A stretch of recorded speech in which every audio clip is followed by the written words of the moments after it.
Time to settle in. You're here. Good. I summoned you to discuss strategy, but first I would apprise you of the Garlean's movements. While speaking with Rabban, several cutscenes are going to sequence. It's recommended that you set aside sufficient time to view these scenes in their entirety. Let's do this.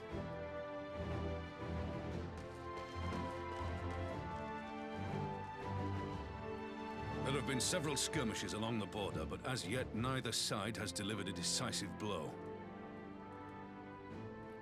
We had long assumed that the Garleans would overwhelm us in a straight fight, but we seem to be gaining ground, albeit slowly. As to why that might be, the most likely explanation is that they have yet to commit all their forces. Still, we're winning, and our latest intelligence suggests the Emperor has retreated back to Garlemald. In light of this, we're considering launching an offensive with the aim of pushing the front line forward and giving ourselves some room to breathe.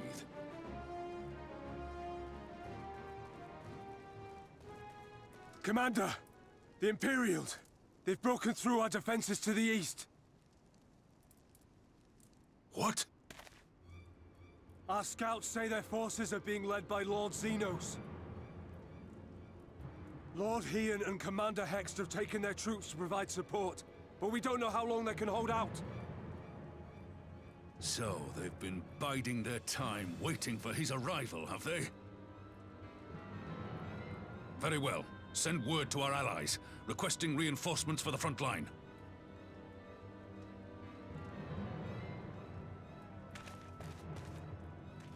Should the worst come to the worst, I may need to enter the fray myself. But what of you? Do you still have the strength to fight?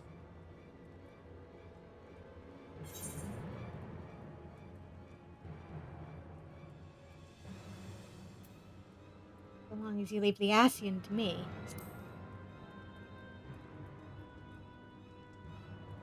He may not die as such, but to see Lord Xenos fall on the battlefield would deal a heavy blow to Imperial morale. I'll see to it the men stay clear.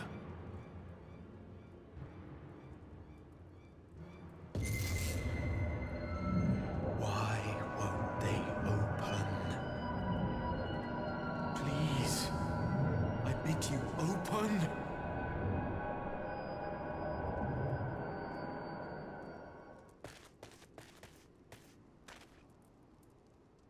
What's wrong? Is it the voice again? Are you sure you're in a fit state to do this?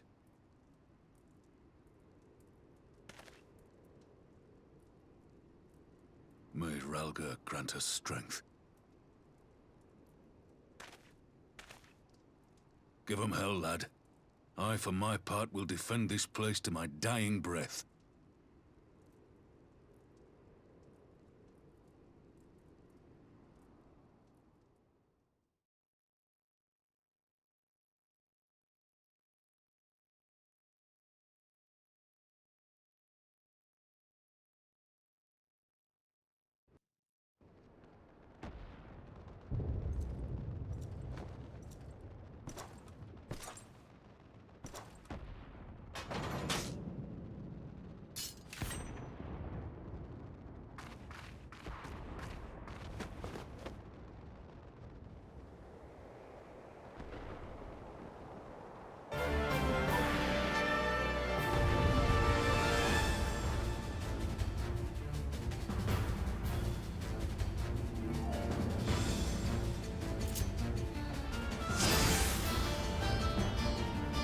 come battle, you will fight as he ends.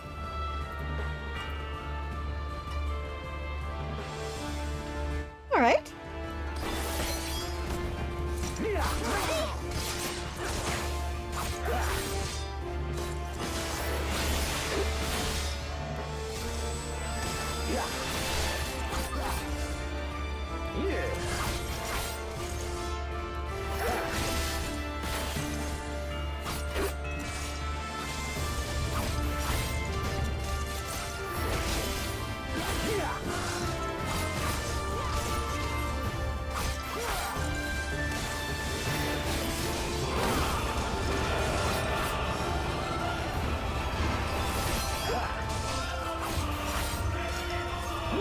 This one's for you, Ada.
Oh, I wish I had my second wind back.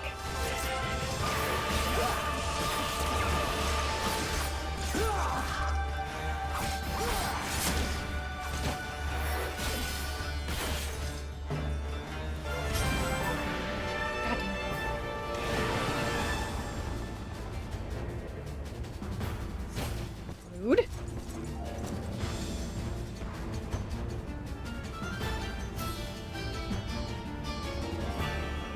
Here it comes.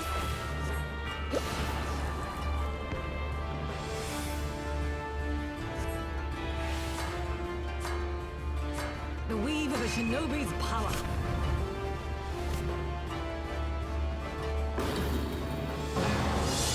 The art of my forebears.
Right?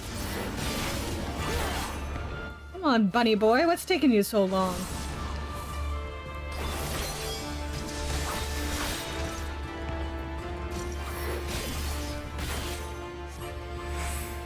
Nah, man.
magic with a Garlean body. That's hardly fair.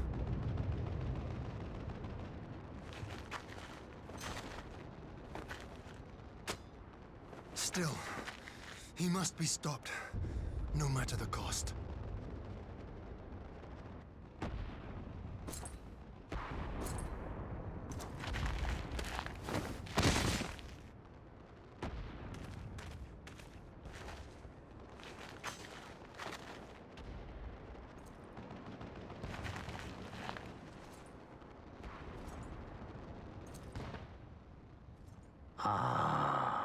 Bringer of light.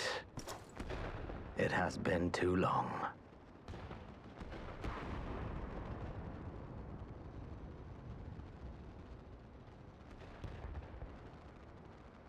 No words to mark our reunion? So be it. Equilibrium must be restored, and only your death will redress the balance.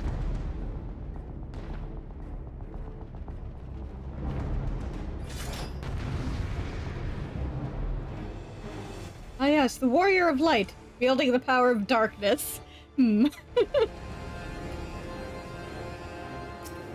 Alas.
Funny how when he did this on here and he knocked him on his ass. But when he does it to me,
I'm getting this.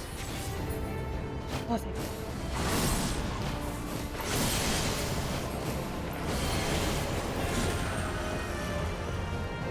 Haha.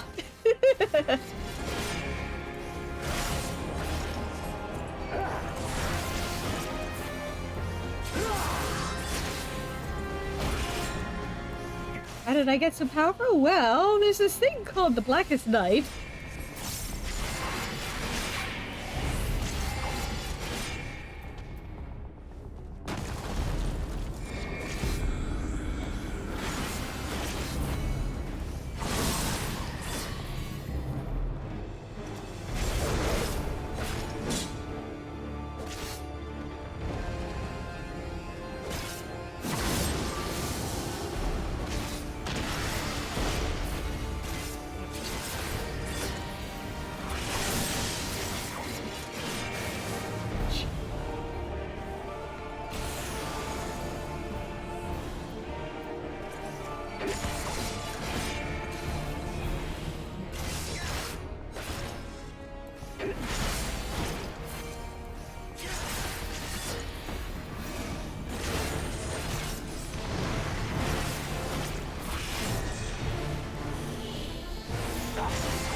I'm actually low in MP for once.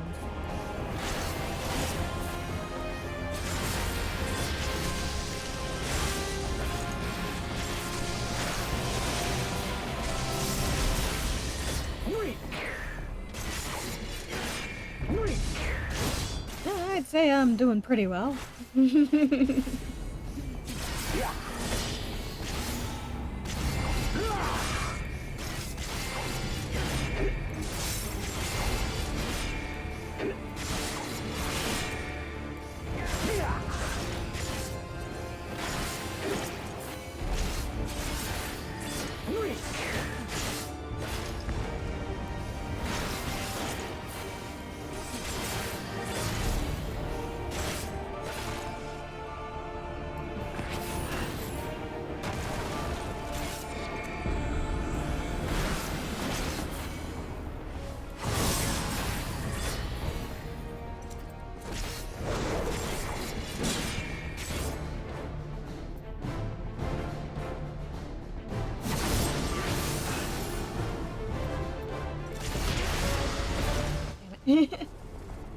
Right in my face.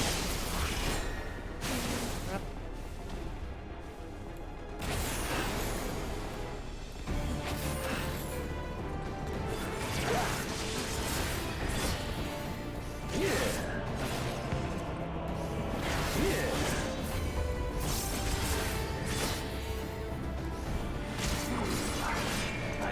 Gotcha.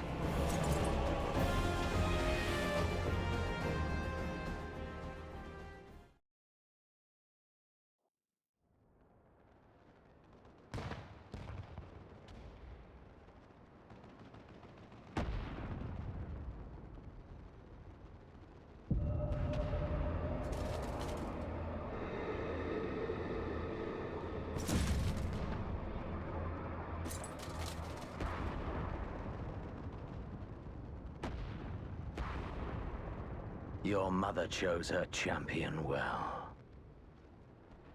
Yet, for all your strength, you will still fail.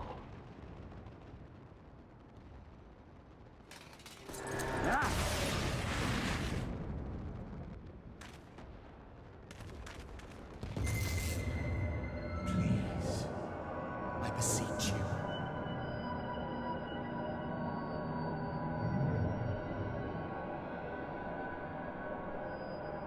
Ah, someone calls to you.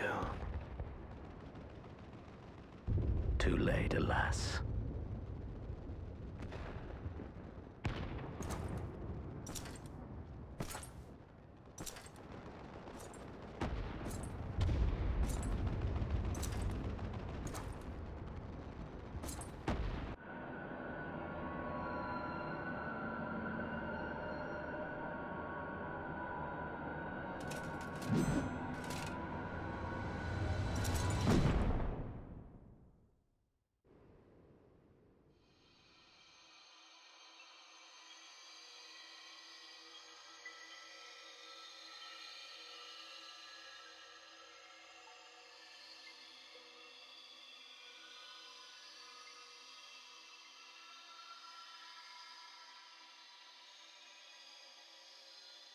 At last, I found you.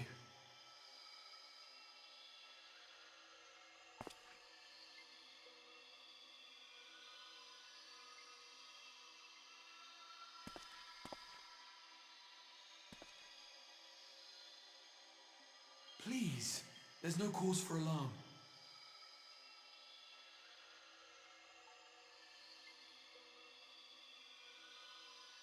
Though, I confess, this is not where I had intended to meet.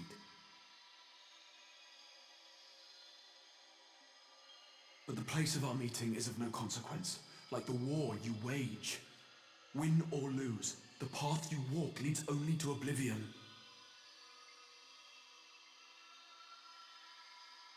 The better path leads you here, to me. I have need of your strength.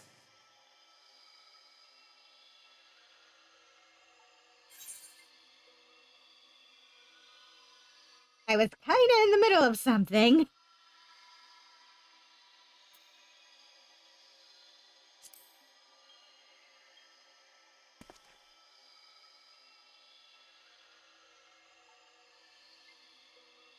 The battle is over, the danger past. But your work is not yet done.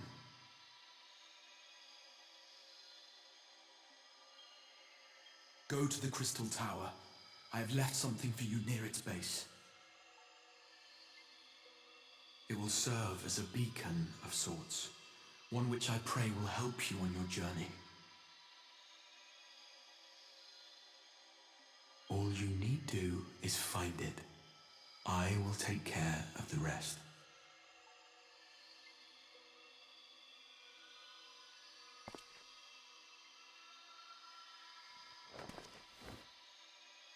Soon, we will throw wide the gates. And the path to the first will be yours to walk at last.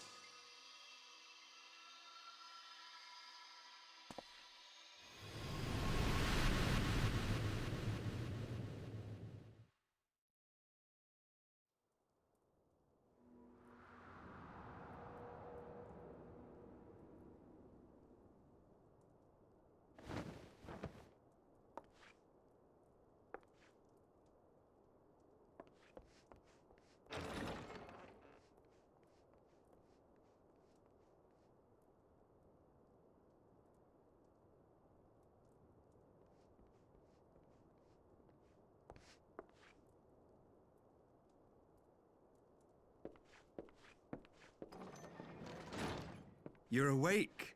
Thank heavens.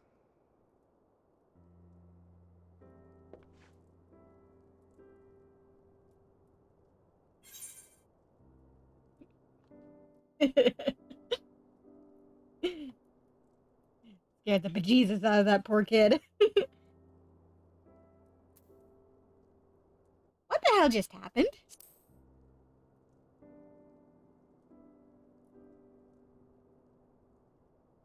Do you recall the confrontation with Xenos? You were the first to come to the aid of Mistress Lys and the others on the front line.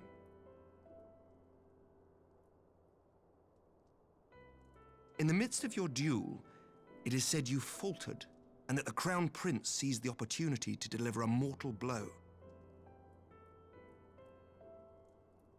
Yet before his blade could find its mark, he was distracted by the arrival of a second adversary who bore you away from the battlefield and into the hands of our chirurgeons.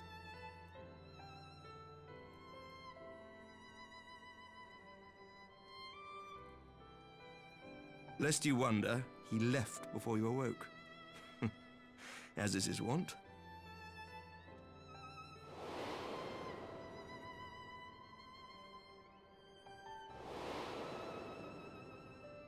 Estinian never was one for emotional farewells.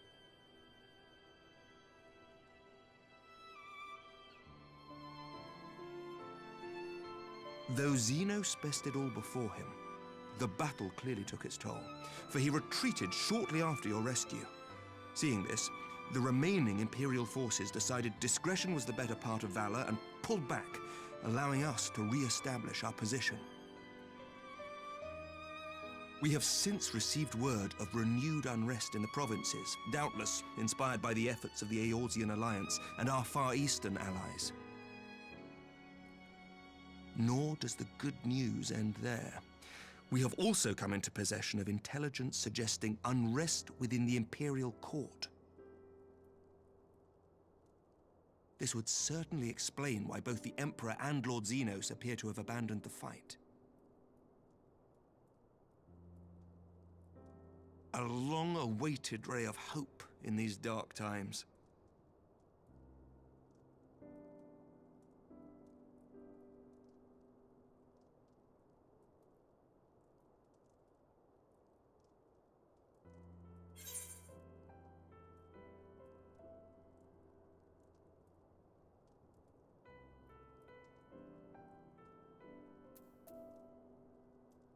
Is Ellie say okay?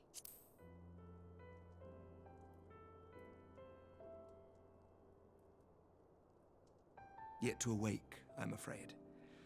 But please, concentrate on your own recovery for now.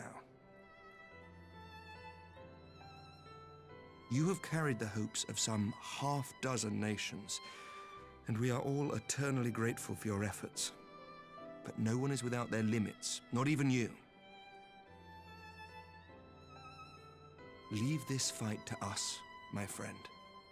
You have earned your rest.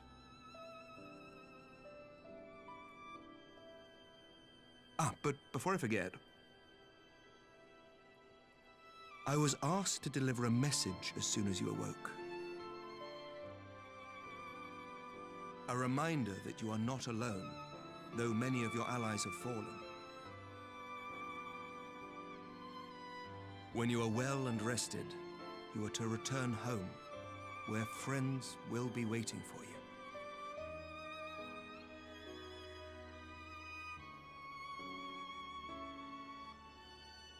Now, if you will excuse me, I must return to the front. May we meet again soon, under happier circumstances.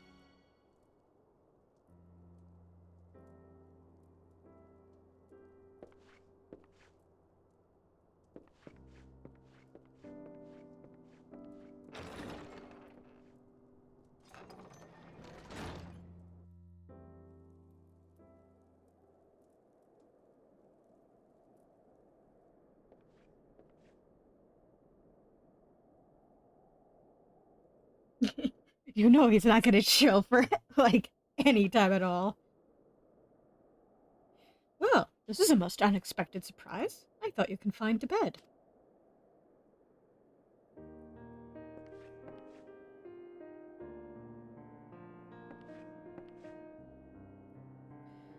When I heard that you had collapsed on the field of battle, I confess I feared the worst. But with you standing here before me, I see now that the reports of your defeat were greatly exaggerated. Thank the Fury.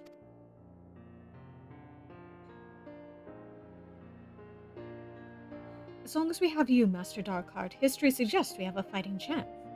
Speaking of fighting, you may be surprised to hear that the war's effects can already be felt even here in Ishgard.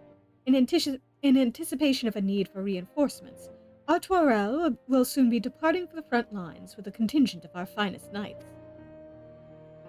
I would advise you to stay until your strength is returned, but I know it would be an exercise in futility.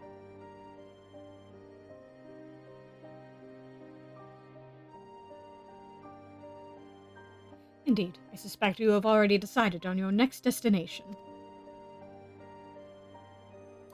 Dark days lie ahead, of that I have no doubt, but the light of hope shall ever guide our steps so long as we have the will to press onward. And press onward we must. Farewell, my friend. I pray your next meeting will be under happier circumstances.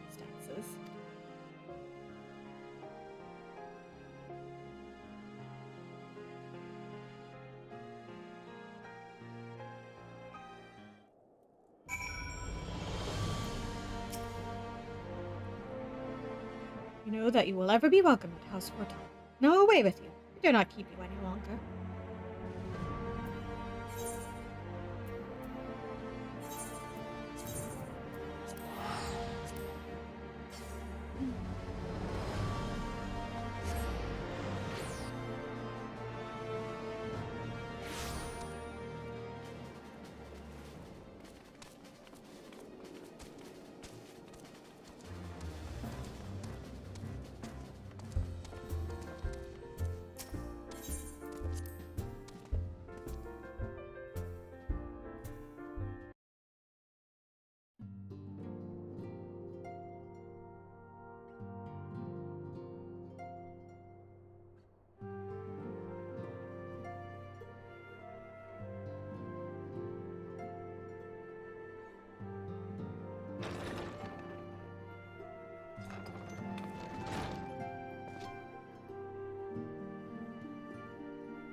By the 12! I don't believe it!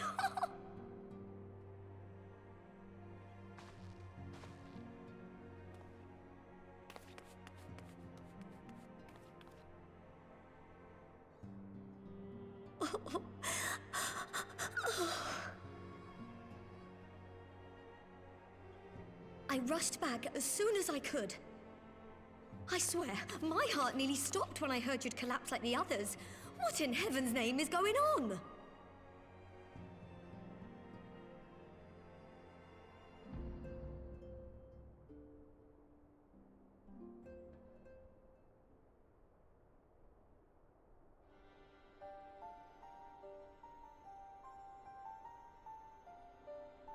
Win or lose, the path you walk leads only to oblivion. Oh, well, that's helpful. And what else did he say? The better path leads to him?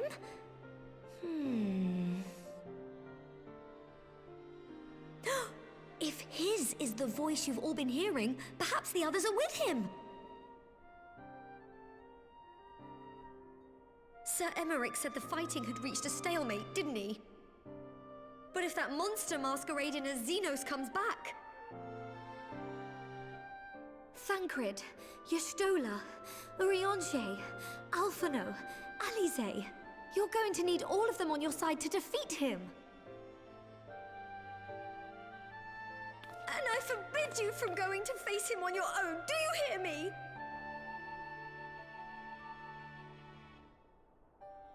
So if you must leave, go and find the others. Bring them home.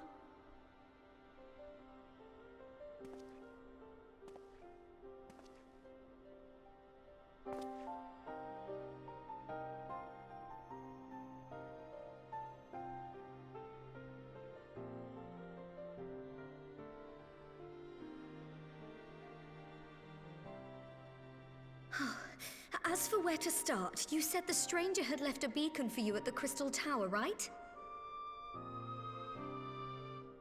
But how are you to find it, now that the tower has been sealed shut?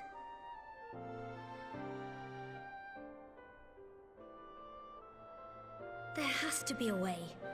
If anyone would know, it's Sid, and the researchers of St. Coinac's find. Don't you worry, we'll find that beacon for you.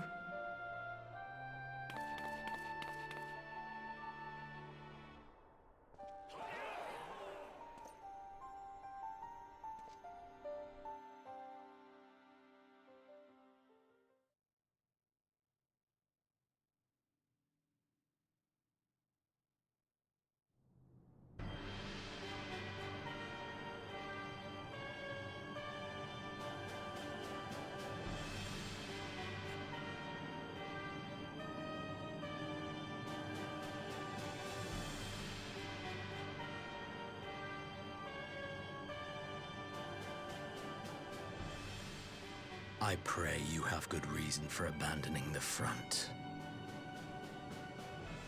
How could I remain there while the rumor that my son is possessed by a demon spreads like a sickness here at home? I will not be made to fight for the throne a second time. But what of you? Did you not tell me you would destroy Eozia's champion with the ease that one might swat a fly?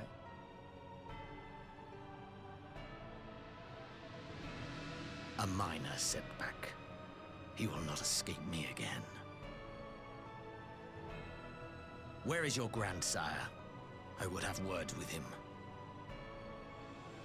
How should I know? Do you hide from each other's sight as well? I imagine he's doing what all Ascians do. He must have found a way to take advantage of this turmoil. Men are not pawns to be played with, Ascian. You underestimate us at your peril. This war will not be decided by you and yours. Man must choose his own fate, and I, for my part, will do all within my power to see Garlemald emerge victorious.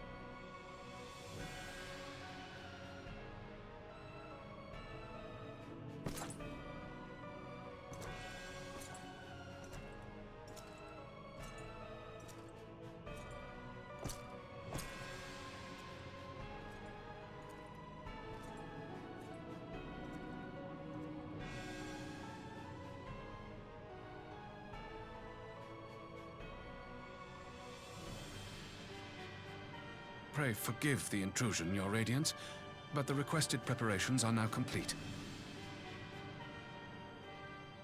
We stand ready to begin production of Black Rose upon your order.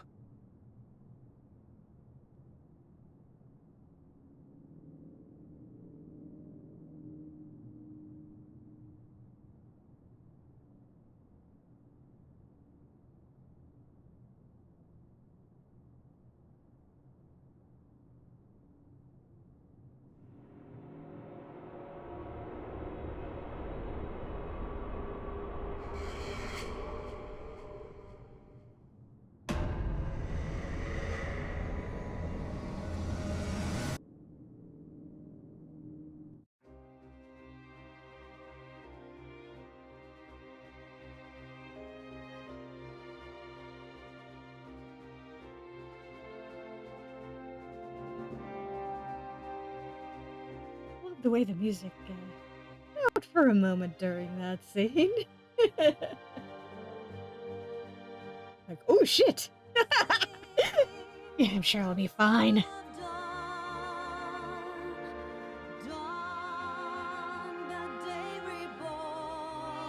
That murderous grin on his face wasn't ominous at all.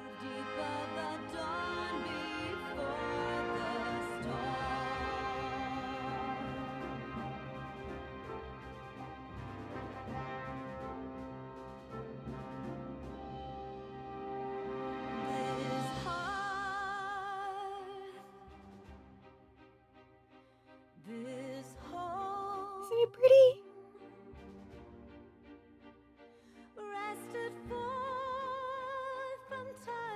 Everybody gets some nice character art. Bathed in blood and sealed in stone, soul scarred, 12-fold,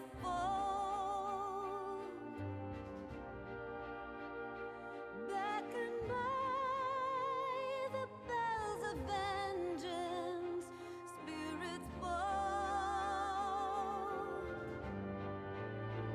A lover lost, a family torn, a solemn pyre raised to rouse the slumbering heaven.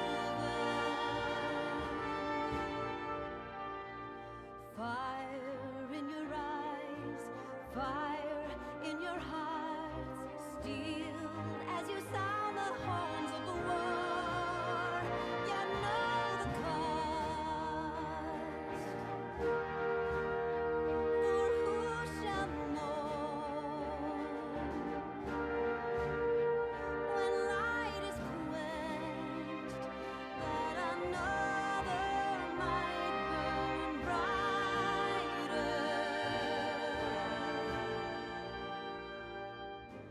Let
for free!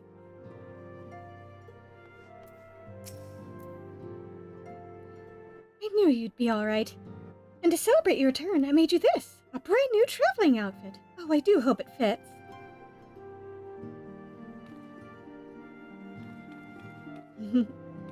Ahem, but now's not the time to fuss over your measurements. I must go and speak with the researchers of St. Coinoc's Find. You go and rest while we track down that beacon.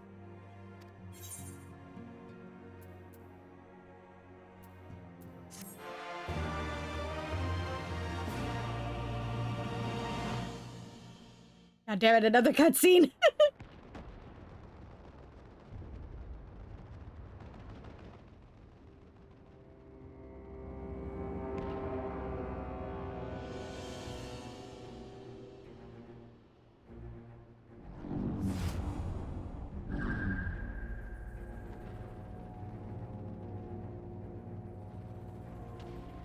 My enemy. My friend. Had I been but a step faster.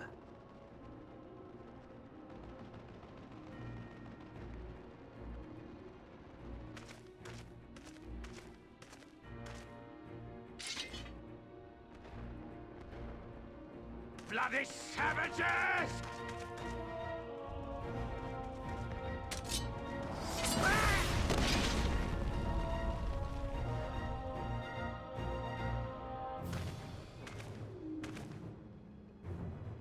A pity your hunt leads you elsewhere. Not that I am surprised. May you find joy in it. Grow stronger, more savage, and savor every triumph.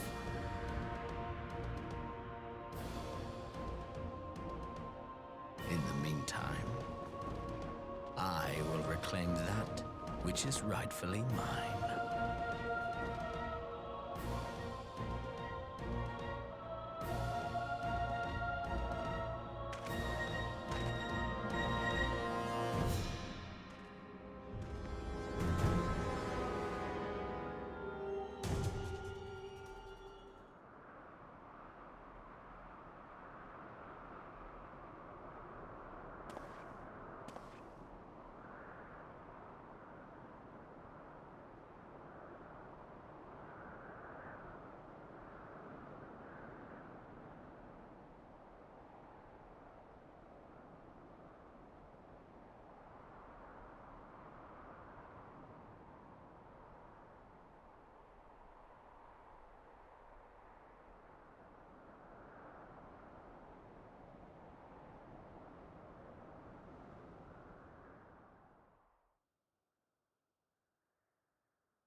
Alright, let's take a look at the clothes Totaro gave us.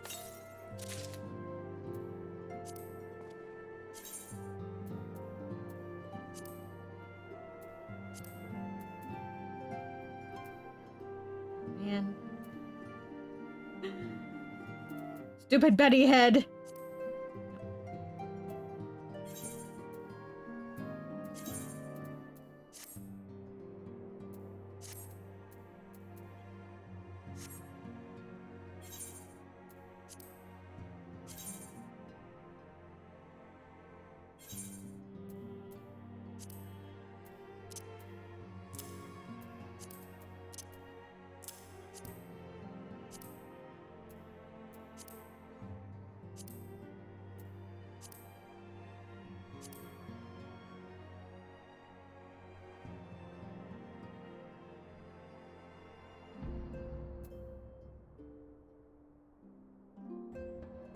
Man, I forgot how cool the top is.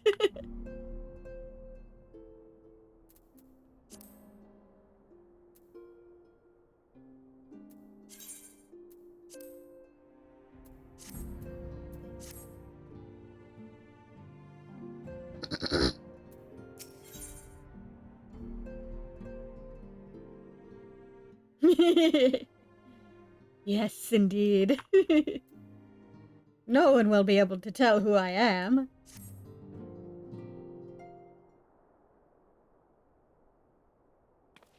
Good news, Svarin. We've had a stroke of luck in our search for that beacon. Apparently our colleagues have stumbled across a hidden path leading down into the hollows around the base of the Crystal Tower. A path I doubt we'd ever have found had the Ironworks and the Suns not added their numbers to the party. Thanks to them, we have eager eyes aplenty down there, checking under rocks and peering into every nook and cranny. Still, it sounds like there's a lot of ground to cover.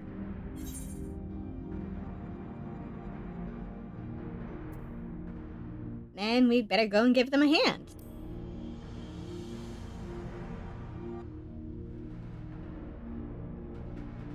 My thoughts exactly. The sooner we find this beacon, the sooner you can travel to wherever it is this mysterious voice is coming from. And the sooner we can work out how to help our friends. We have to find a way to wake them up, and before the Empire comes calling again, meaning we have no time to lose. There's a boat in North Silvertier waiting to ferry people to the site, so let's be on our way. Oh, here we go.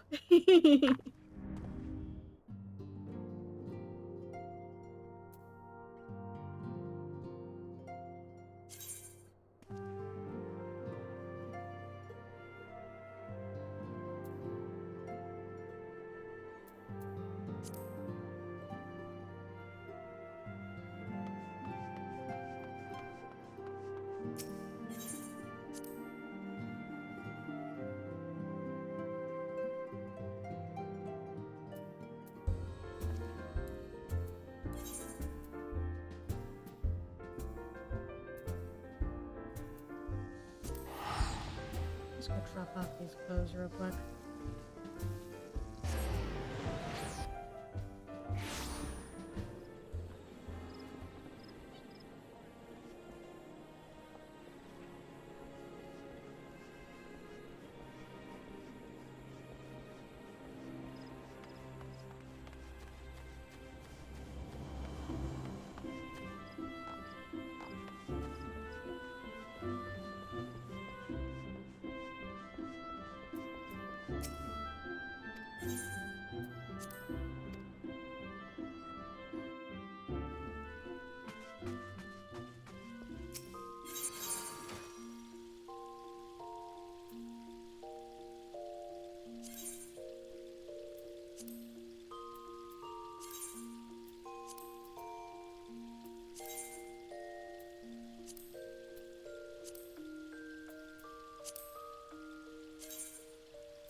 Here we go.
Might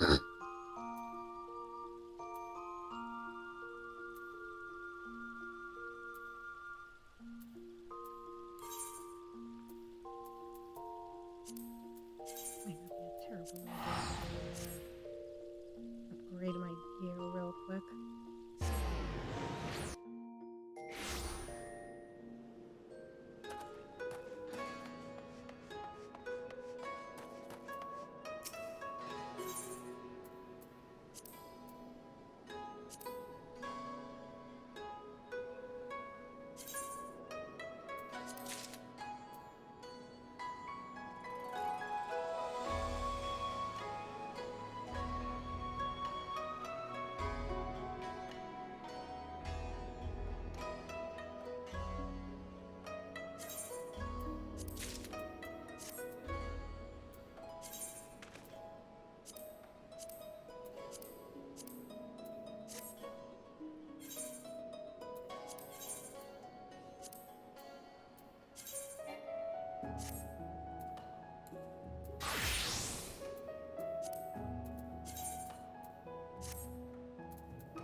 And of course, it's gloomy out when I decide to go do this.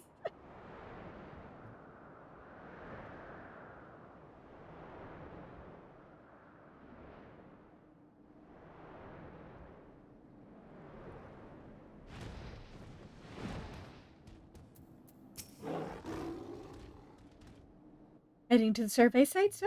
It's on the eastern shore of the lake, and the swiftest way to get there is by boat.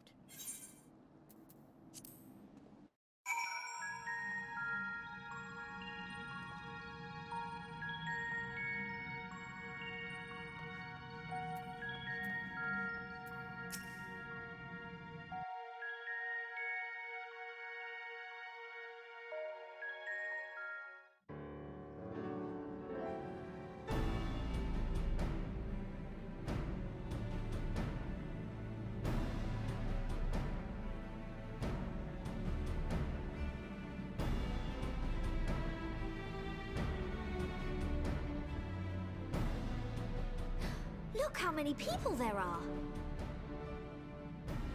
Should we get to it then? Pick up anything that seems the least bit device-like, and we'll make ourselves a pile. Well, if it isn't the hero of the hour, maybe you'll change our look. We've found bugger all without you.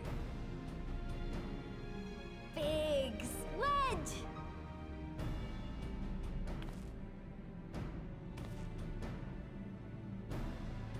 Aye, aye. Well, we could hardly say no to a call for aid from the Scions. Jesse called the chief for some other business, so we'll be working twice as hard to make up for his not being here. Thrice as hard, even. Thank you, both of you. I'm sure we'll find that beacon in no time.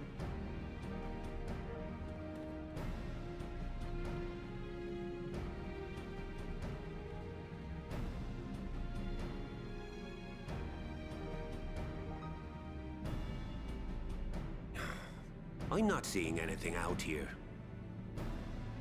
Do you reckon you could squeeze in there, Wedge? And get stuck halfway? No, thank you. I could try if you like. Tataru, no! We couldn't ask you to do that. Oh, I'll be fine. This receptionist is not afraid to get her hands dirty.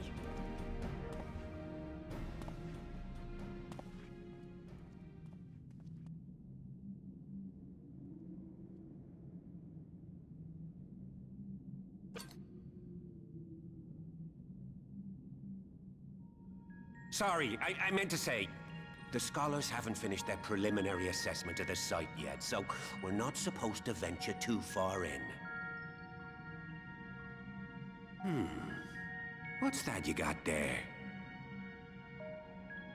Now that looks promising.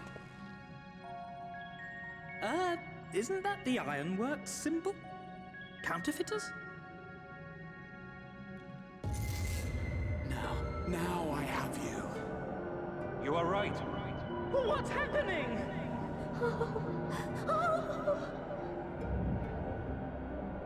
Stay with me. Focus on my voice. Let expanse contract. Eon become instant. Wait, this must be it. The device. Oh, this is supposed to happen. Throw wide the gates that we may pass. Safe journey, warrior of light. Find our friends and bring them home.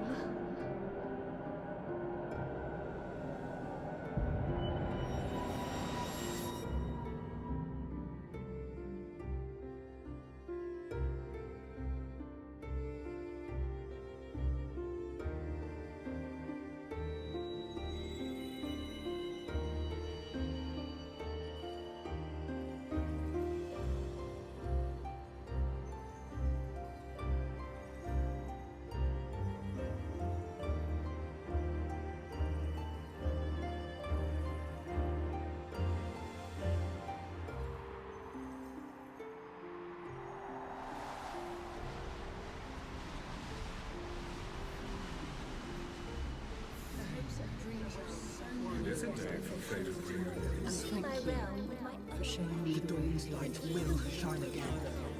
Oh, do not look at me so. You're slaves to a tyrant! There's no freedom in that! This is one battle you cannot fight. Away with you! I must say your spirited accounts always comes in well good. We did everything right! Everything that was asked of us, and still it came to this!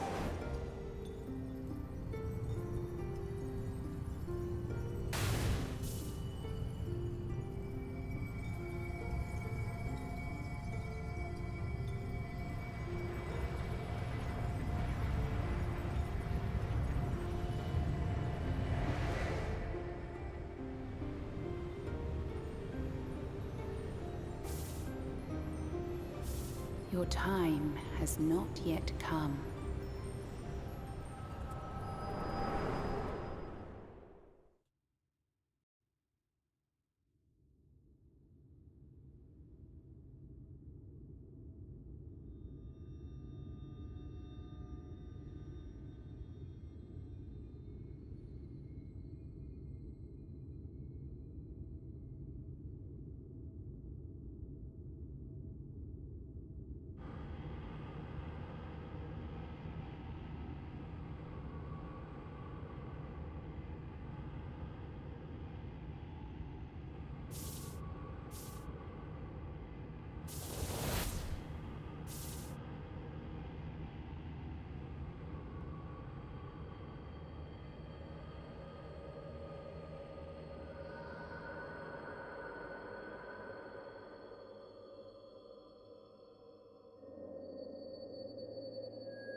From endless dreams I awake.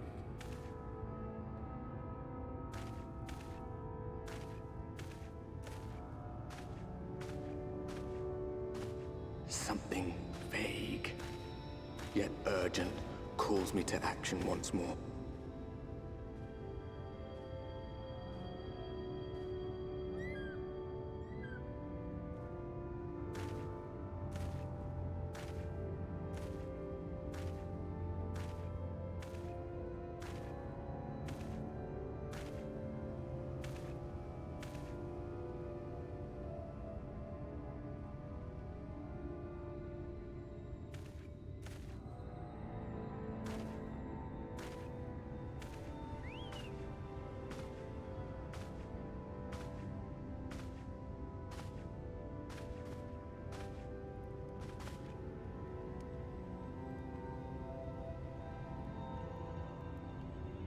rare to meet someone out here who's not a peddler themselves. What brings you into the wilds this time of night?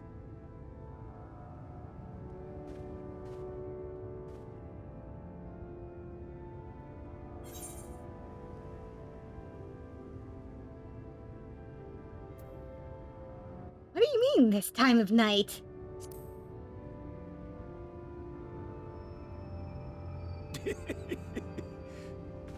Well, if it ain't the oldest joke in the book. Me granddad, God's rest his soul, used to tell that one to the barman at kicking out time.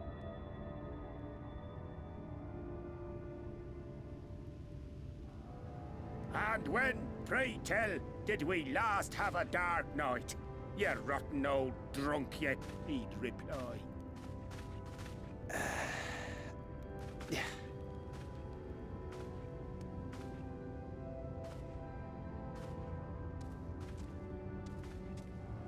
Over 100 bleeding years ago, that's when.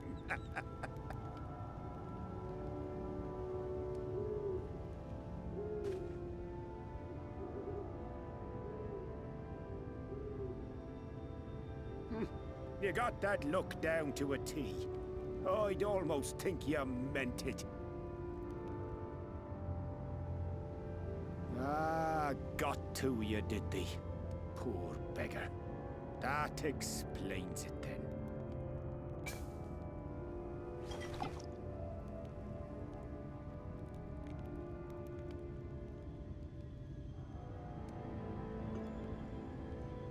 Well, I've roads to travel and wares to sell, but you best hurry along to the town nearby. Just head east through the trees and aim for the Shining Tower. You'll find the place soon enough. 'Tis the biggest settlement for malms around. Go on now, friend. They'll take good care of you in the Crystarium.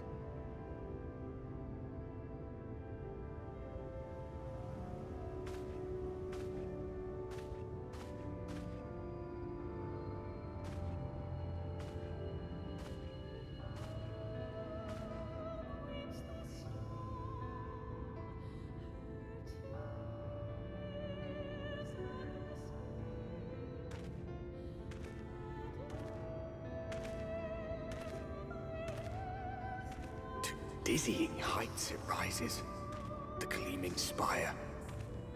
Its tip threatening to pierce the blinding canopy. There, it will all begin anew. Between dark and light, the pure and the corrupt. The one true struggle.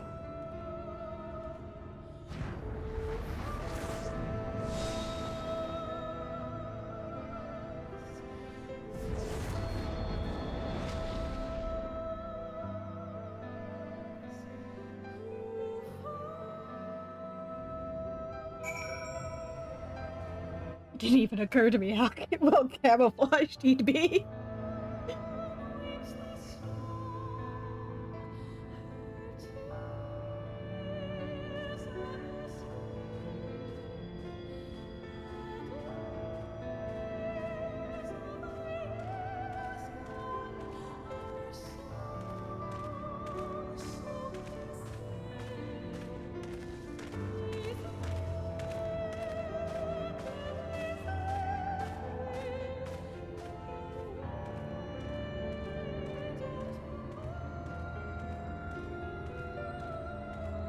Yeah, maybe this time.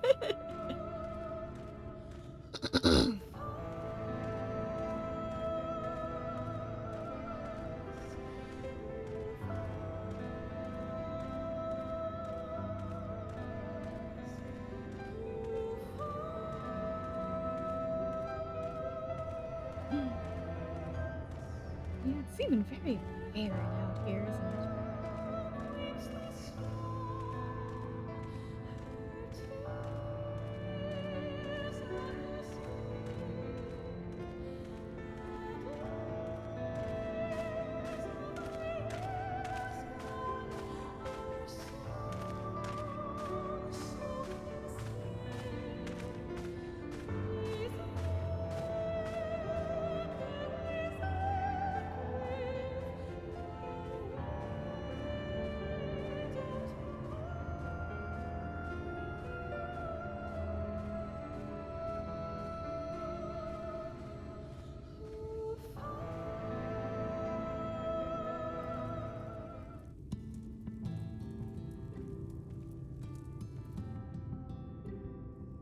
halt!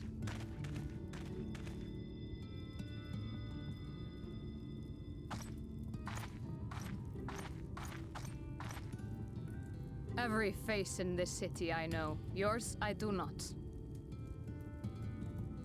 This is the threshold of the Crystarium, stranger, and I am its gatekeeper. If you would enter, you will answer my questions.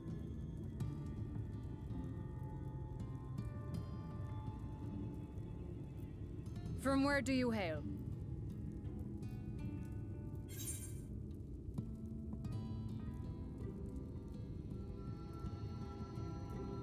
Ooh, a plum would be nice.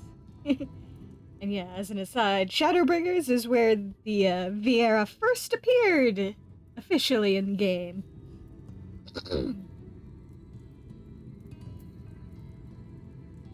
I come from...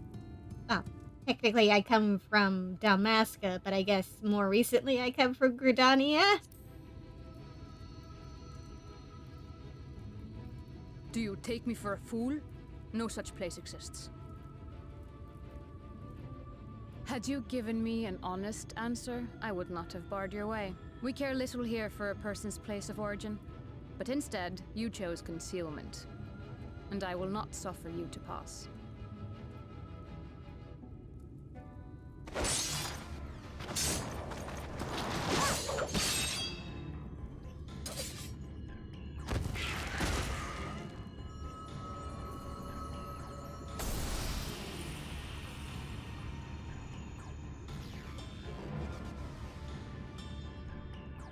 That one had eaten. It must have gulped down the whole hand, ring and all.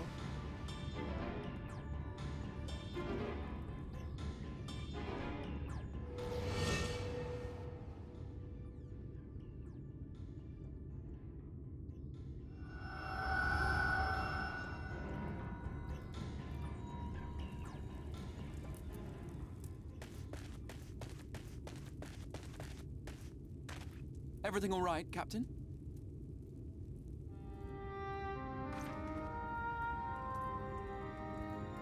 Quite all right, my lord. Just a stray sin eater, and a weak one at that. I see. Weak or not, we should be on the lookout for more.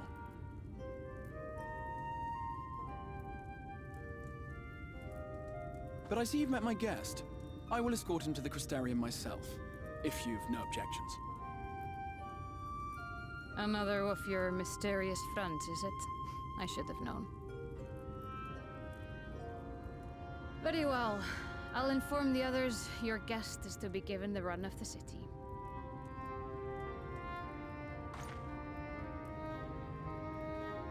Pray forgive my less than cordial welcome. May the rest of your stay with us be a pleasant one.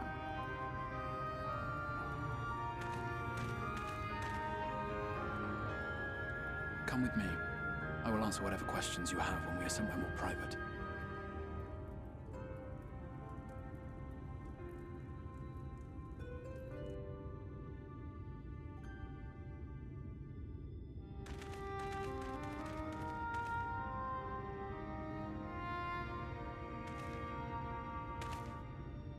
Right then, before we plunge into the wheres and wherefores, let me first thank you for answering my summons.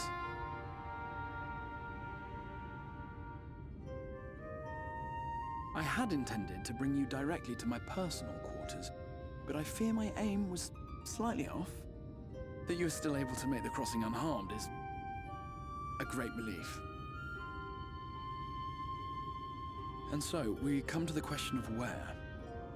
The realm in which you now find yourself belongs to one of the 13 reflections, or shards. The first, to be precise, even if its inhabitants are largely oblivious to the fact.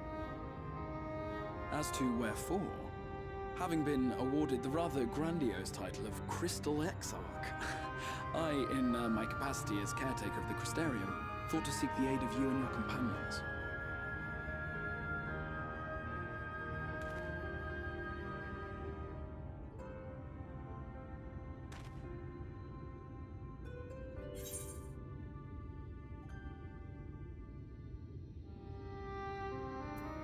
You have any idea how much trouble you've caused?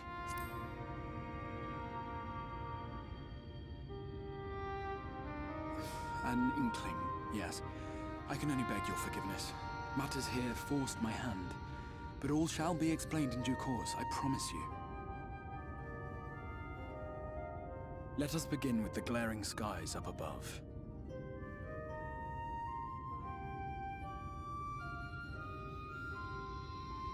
Here in the First, the world has been all but consumed by primordial light.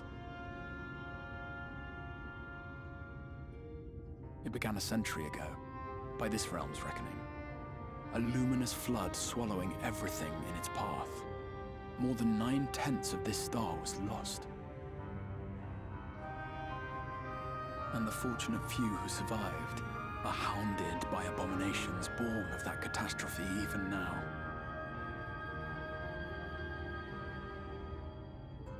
Sin Eaters, we call them. The creature you saw earlier was one such monstrosity.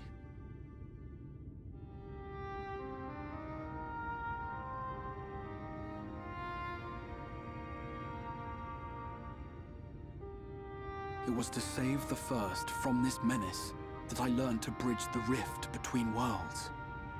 That I might call upon the aid of the greatest of heroes. And though it meant depriving a world of its champion, I had to try, for in saving the First, you would bring salvation to the source as well.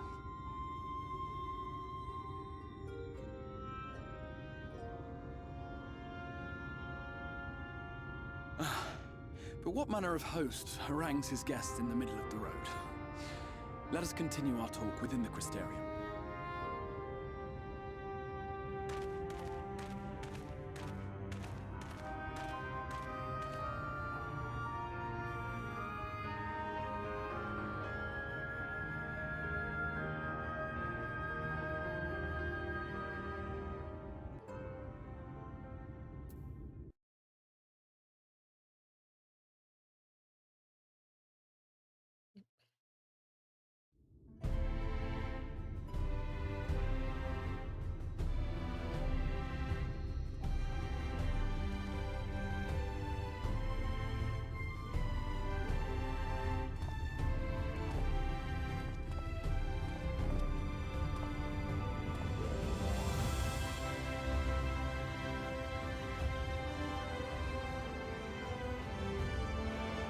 Such a proud and vibrant city.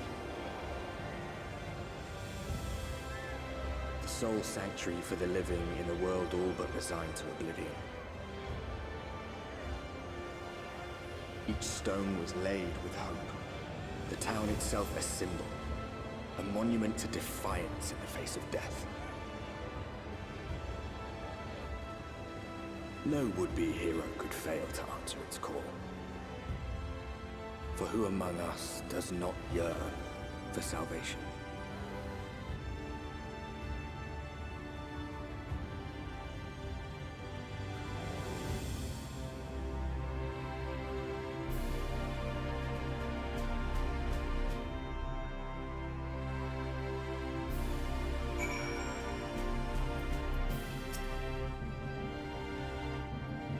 And here we are. Welcome, my friend, to the Crystarium.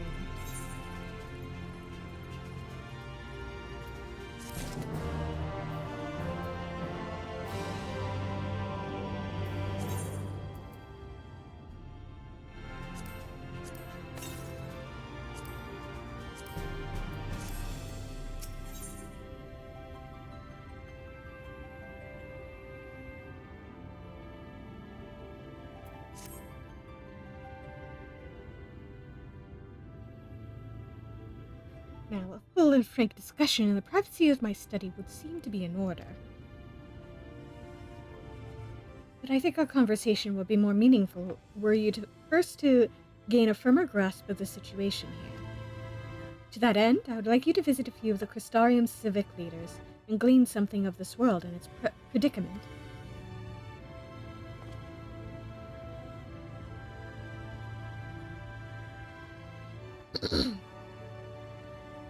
As you can see, this path will take you directly to the Aetherite, a convenience with which I am sure you are only too familiar.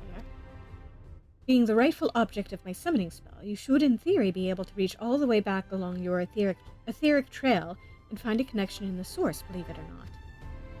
I strongly suggest you complete this attunement before venturing any further.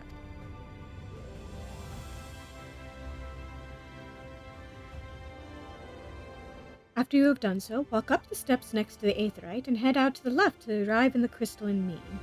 This is where you will find our collective of crafters and gatherers, as well as their spokeswoman, Katniss, one of the people I should like you to meet. Another is Morin. To reach him in his Cabinet of Curiosity, you'll want to avoid the aforementioned steps, take the exit on the left, and simply continue straight along and down until you come to the large doors at the end of the path.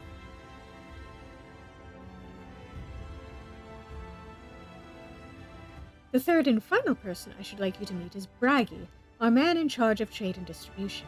He's to be found in the markets, which you can access from the opposite side of the Aetherite Plaza.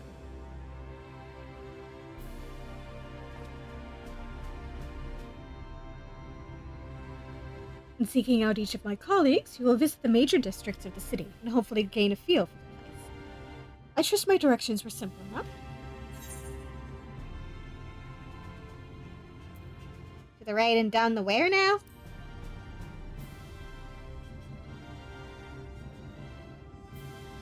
My apologies.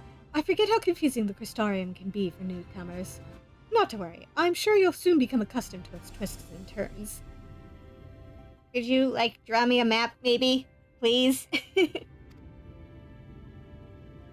In all honesty, the true challenge may be in finding the right way to approach its citizens. As you discovered during your encounter with the captain, the people of this world are unaware of the existence of other stars, and will struggle to accept the truth of your origin. That being the case, when they ask whence you hail, as they inevitably will, I suggest you claim to share a homeland with the Crystal Exarch. There's an unspoken rule here about peering too deeply into that particular mystery.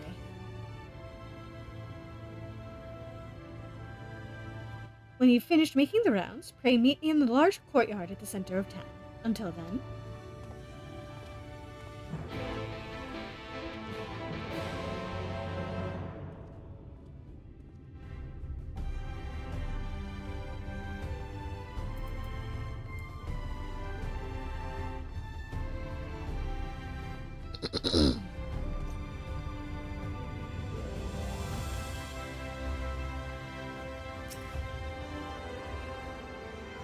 Yeah, I suppose it works. Hey, another bun. By focusing your senses, you detect the flow of vastly distant currents of aether. Your connection to these energies is faint but stable and should allow teleportation to aetherites in the source.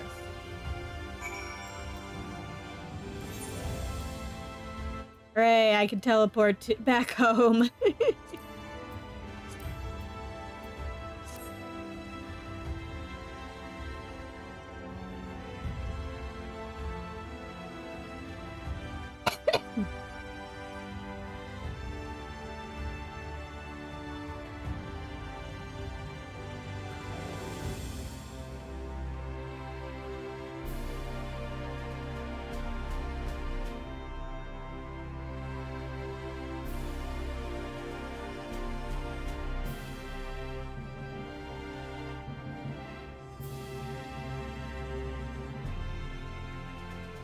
I want to explore a little bit.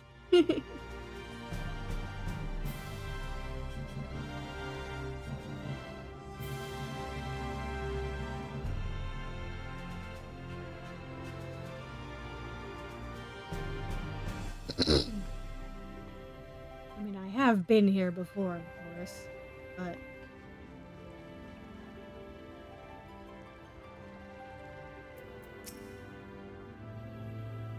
Wondering what this tree's story is? So are we all, truth be told.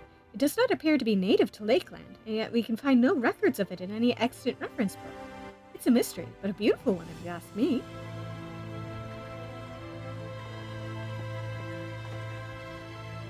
Pretty tree.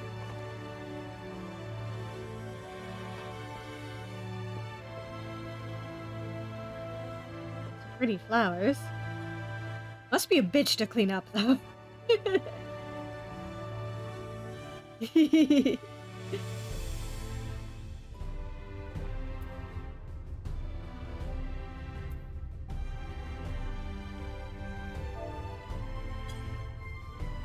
hitting the tree.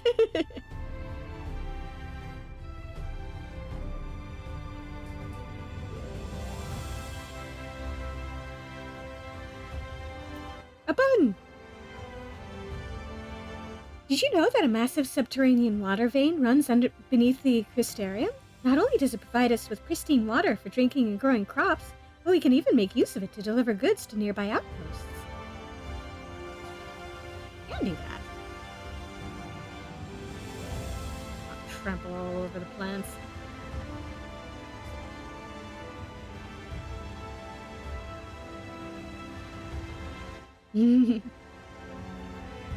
Yeah, that's... Aww.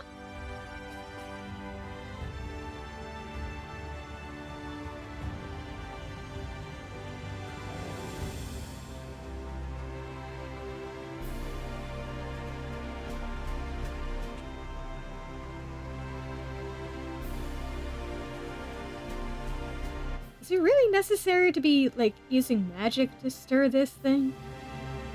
Couldn't you guys just, like, use your hands?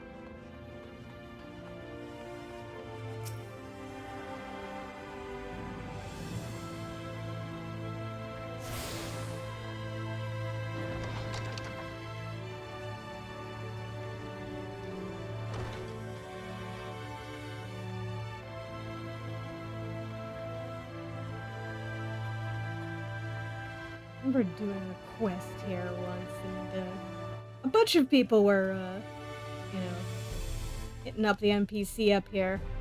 And then you want to know how everybody decided to get down?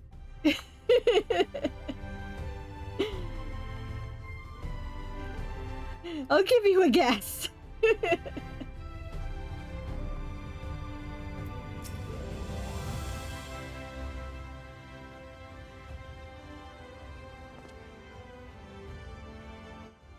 Excuse me, sir. Yes, exactly. You recently come to the city, perchance? I'm quite familiar with our civic roles, you see, and, well, ahem.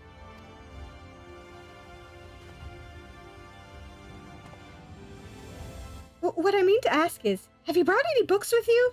A rumpled scroll, even. A scrap of scribbled on parchment?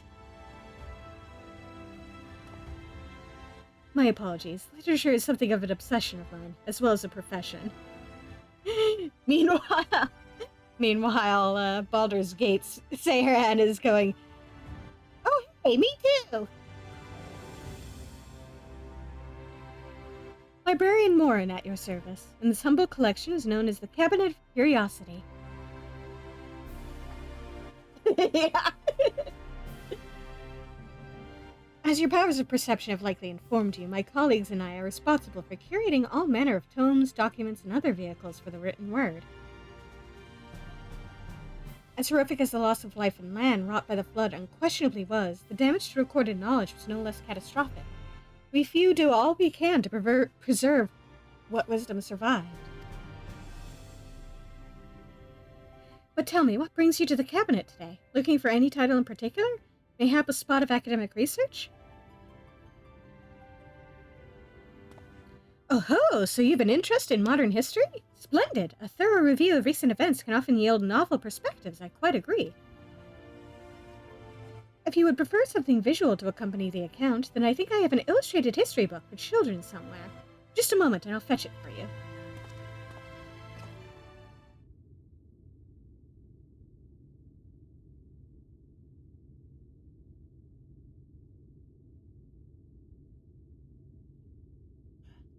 And here we are. Would you like to pull up a chair? Make yourself more comfortable? On with the lesson, then.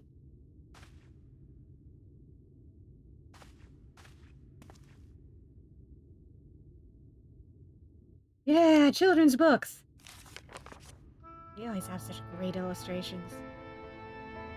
100 years ago, or near enough not to matter, villains known as the Warriors of Light slew the Shadowkeeper, Steward of Darkness. In the wake of this tainted deed, light began to pour into the world as if from unseen cracks. It pooled and swelled without cease, until the day an enormous, blinding wave rose up and swept across our star. We called this calamity the Flood of Light. Everything it touched was leached of life and vigor, leaving naught behind but a luminous wasteland.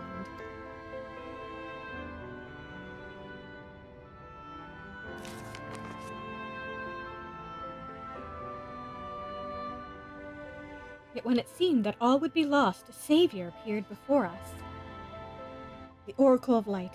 She stood twixt us and approaching doom, and by her power did she stay the flood. Thus was Norvrent, and Norvrent alone spared the fate of erasure.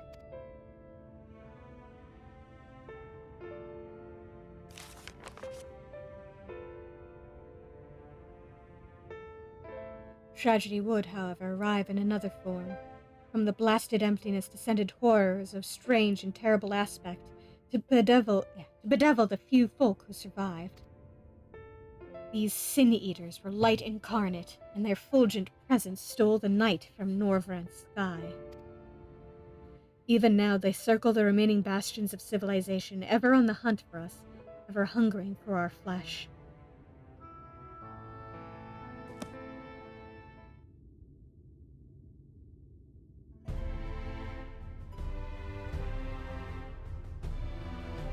And thus did the world become what it is. Should you ever wish to hear the tale again, I would be glad to retell it for you. Or if you would rather I speak of other matters, that too would be my pleasure. I should be glad of the company. Your exchange with Morin has taught you about the Flood of Light.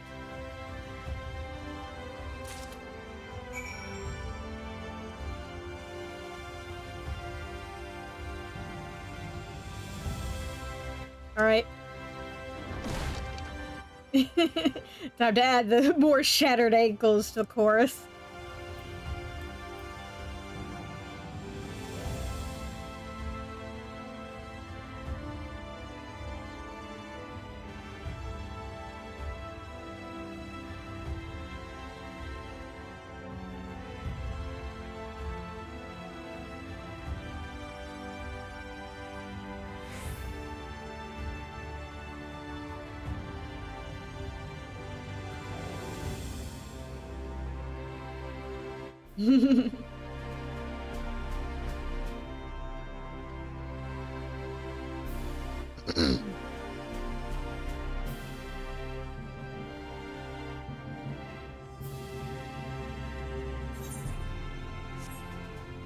Folks keep wondering why people keep doing this.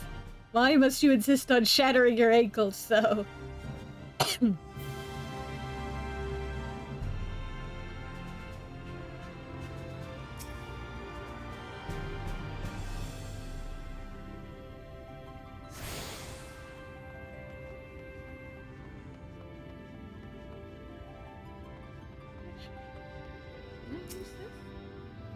The bell does not seem to be functioning.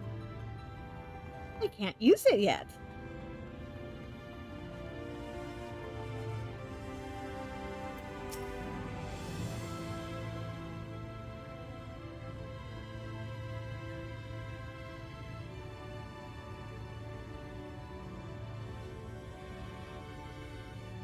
Oh, I'll fix it eventually. Rare to see a place so well stocked with goods, isn't it? But not here. I'm going to guess you're new to our fair city.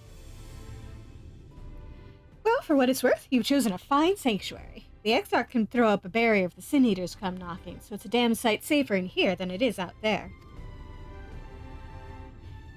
Safer and more civilized, too, thanks to us and the mean. We work together to procure materials and resources, and craft the goods which make city life possible. This is the place to visit if you need a coat mended or a kettle forged. Just don't go thinking it'll all be handed to you on a plate like those Yulmoran layabouts. Here in the Crystari, we work for a living. Though I see you're no stranger to honest labor, you don't have that whiff of indolence about you like some folk I've met. No, I can't quite pin down your profession. Where is it you're from? Oh, the Exarch's countrymen, you say? I see. Well then, I'll work twice as hard to make you feel welcome. Our city wouldn't even exist if it weren't for him, and any friend of his is a friend of ours.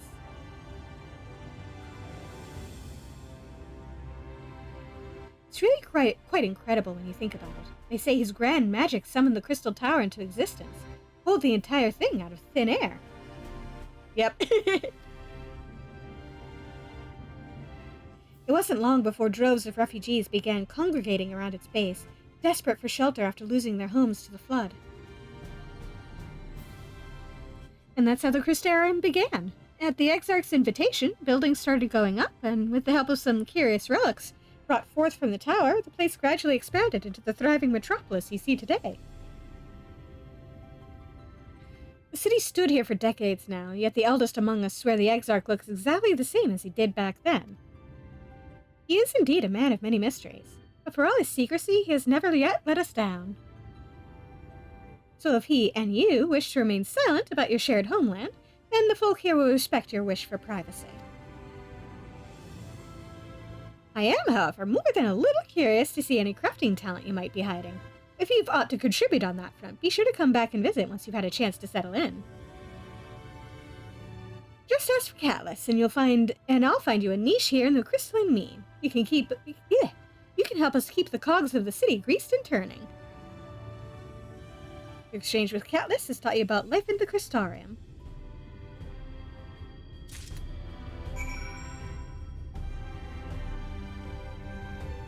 It'll be about 20 levels before I can actually do anything here. But hey, I got got a goal for my crafting and gathering classes.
New to the city, friend? The spinning head and wide eyes give you away.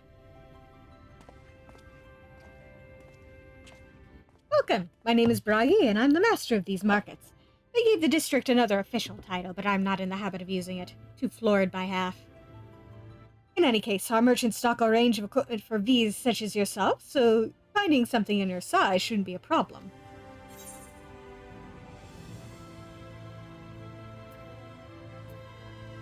I know I get confused about this sometimes, but I'm a Viera?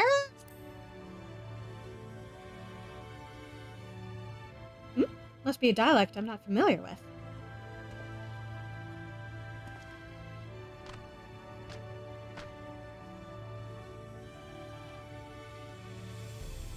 Let's see if we can straighten this out. See those two in front of us? The shorter one is a Hume. And the taller one is an elf.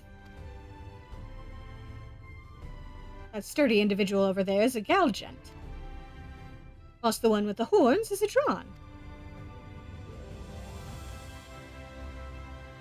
And then you have the large, scaly chaps with long tails and a knack for raising livestock. Those would be the Zune.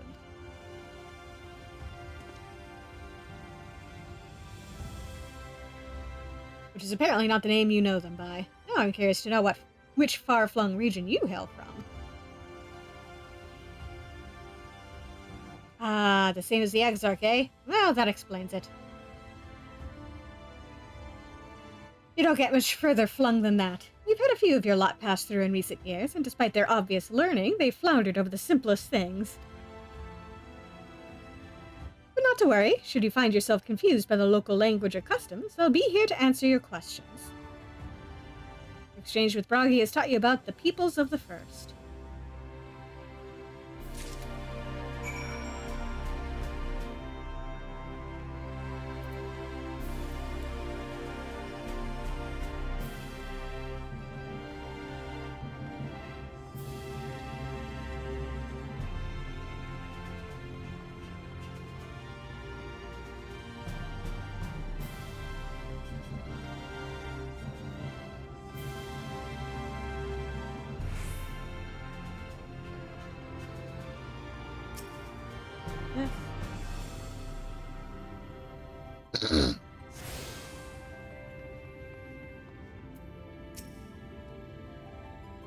Well, how did you fare? Did my colleagues help you form a clearer picture of this world and its people?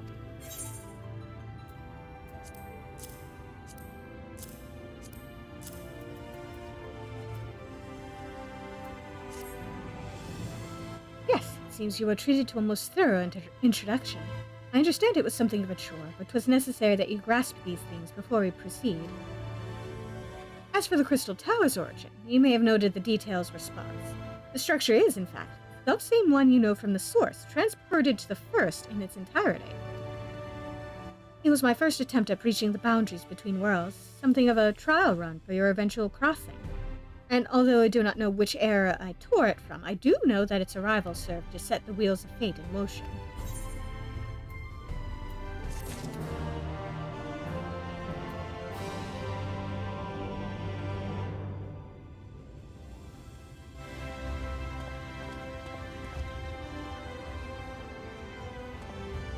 I cannot tilt my head back far enough.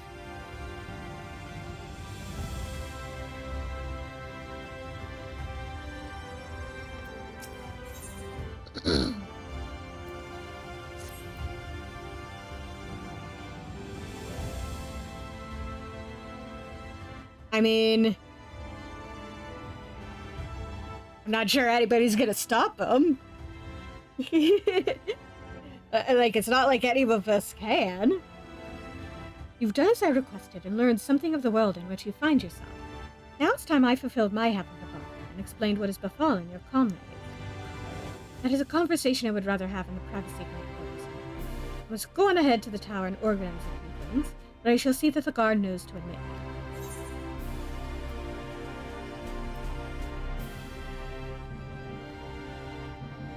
Just like that? Then Grahatia is...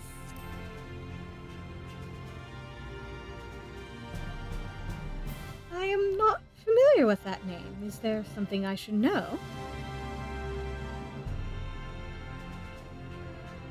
An extraordinary tale, but I'm afraid I found no such individual residing in the tower when it passed into my care. Mayhap we can revisit that mystery another time. For now, I think it best that we focus on the present.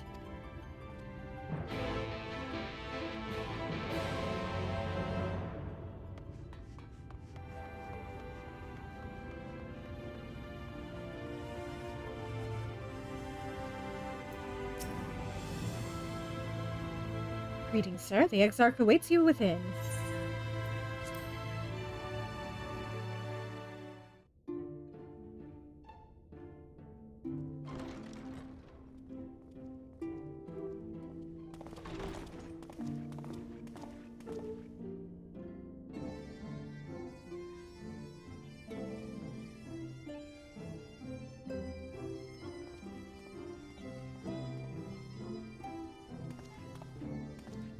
Welcome to the Ocular, my private study. We can speak here without fear of being overheard. I have much to explain, but the truths which I must touch upon in doing so would cause only distress and confusion to the people of this world. Pray keep that in mind. Now, I am sure you are desperate to know the fate of your fellow scions. To put it simply, they are here in the First. Their arrival, however, was not as recent as you may imagine. Here, time flows at a different pace from that of the source. In the space of a single hour in your home world, an entire year might pass in the first, and the reverse could also be true. The pace fluctuates without rhyme or reason, and it cannot be predicted. That said, we seem to be entering a period of near equivalence, and thus, for the moment, you need not overly concern yourself with the passage of time. As for your companions, however, Y'shtola and Urianger have dwelled here for 3 winters, all told, while Thancred's count stands at 5. Even our more recent arrivals, Alphino and Alize, have lived in the first for almost a year.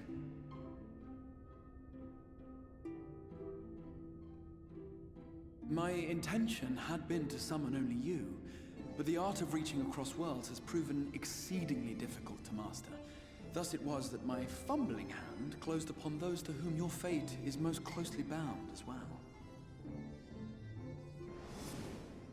As they were not the object of my summons, their transference was incomplete. Though they may appear to possess corporeal bodies, they are, in truth, merely spirits that one can see and touch. Consequently, while you yourself will be able to pass between worlds with relative freedom, they will not. Much as it grieves me, they are stranded here, unable to return.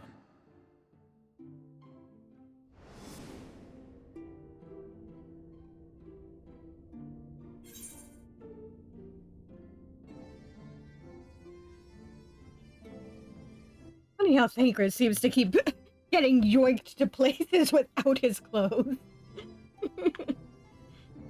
At least this time he doesn't have to scrounge the wilds for new clothes.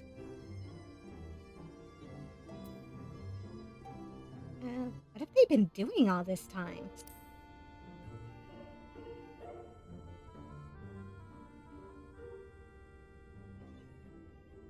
We spent every waking hour searching for a way to reverse the summoning. In the beginning, at least.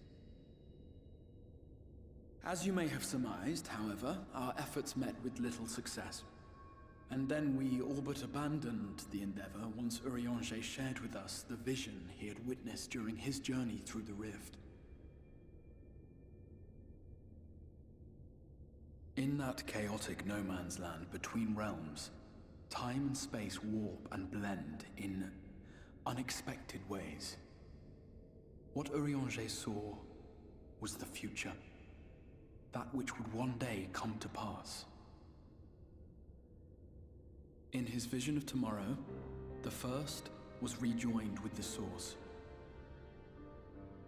This collision of worlds brought about the 8th umbral calamity and the deaths of countless multitudes. Amongst those who perished, Urianger clearly saw the fall of the Scion's mightiest champion. He watched you die.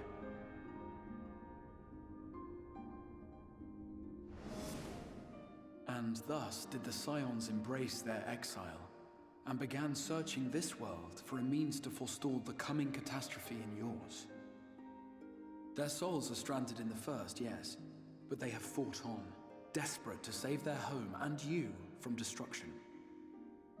Nor have their efforts been in vain, for it was they who finally established that the elimination of the Sin Eaters will indeed serve to prevent the calamity. Considering these circumstances of our meeting, you would be forgiven for doubting my version of events. And so, before all else, I would suggest you track down your comrades and hear the tale from their lips. I shall of course be happy to assist in these reunions, and you need not make any decisions regarding your involvement until you are certain of where you stand. Meanwhile, I promise I will not rest until I have found a way to help your friends return home.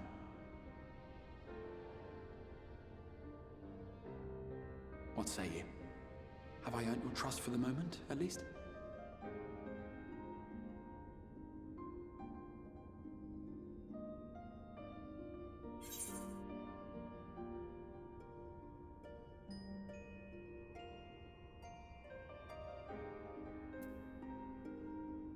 Sure, but I'll see you keep that promise.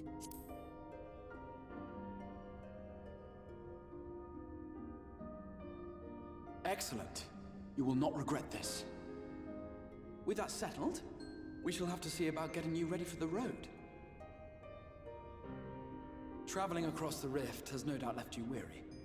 I will arrange for a room where you might rest in comfort. While it's being prepared, perhaps I can show you around.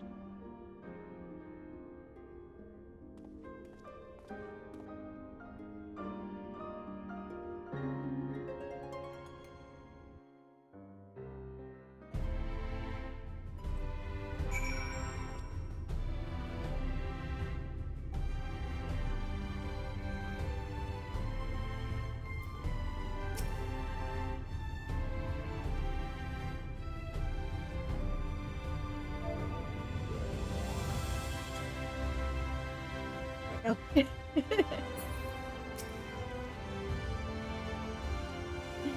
The Crystorium boasts a number of residential districts, but I have been informed that a room has just become available at the Pendants.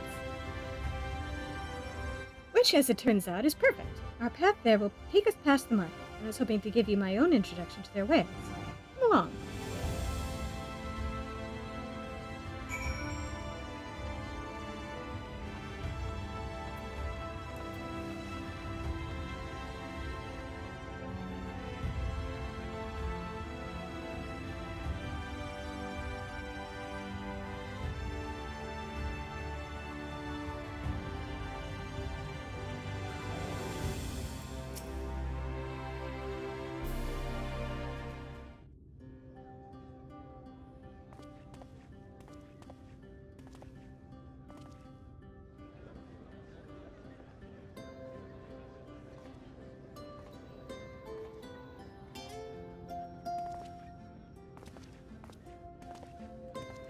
This is the Musica Universalis, the commercial heart of the Crystarium.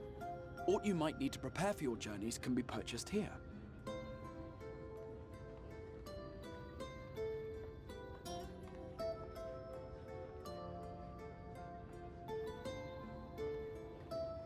Ah, yes. You must be curious about the currency.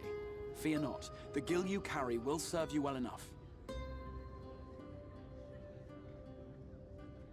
Each nation once minted its own coins, but 'twas all a jumbled mess following the flood. After much debate, the local merchants eventually elected to revert to the old ways, wherein a coin's value was decided by the worth of its metal. As for a unit of measurement, we agreed upon the term gil, a word borrowed from coins uncovered within the Crystal Tower here. And as our traders peddled their wares across the land, so too did our usage of gil become common practice. From what your stola tells me, a standard coin from the source equates to exactly 1 gil here, or near enough not to matter.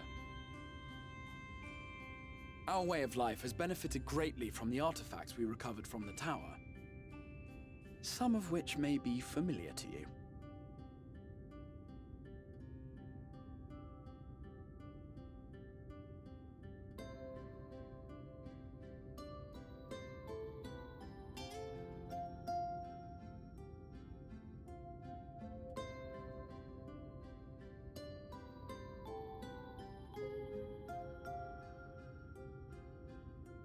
But I fear it would not be practical for us to provide everything to which you are accustomed.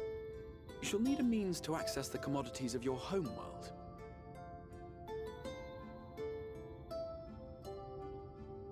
Avan Kerm Sin?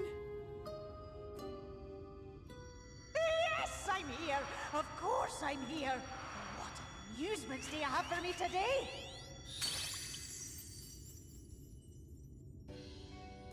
My dear Feo Ul, paragon of pixie kind. For you, I have the most vital task. This fine gentleman is a friend from a distant realm. And we have need of a means to ferry things back and forth from his home. Might you be able to assist us in this matter?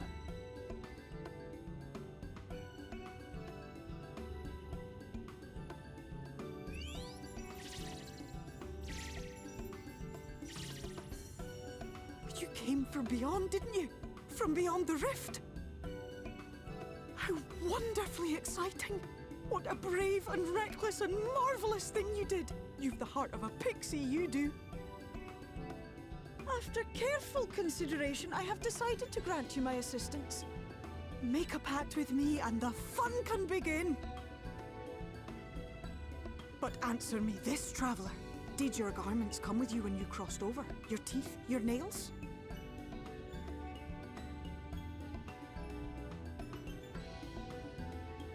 Just as I thought! Then you've a good stout connection with your home through which all your belongings, great and small, may easily pass. From this moment forth I will be your Isne Fis, and you my Snay Yak. Like the branch which sprouts from the sapling, our bond will flow unbroken from one to the other. Raise your hand.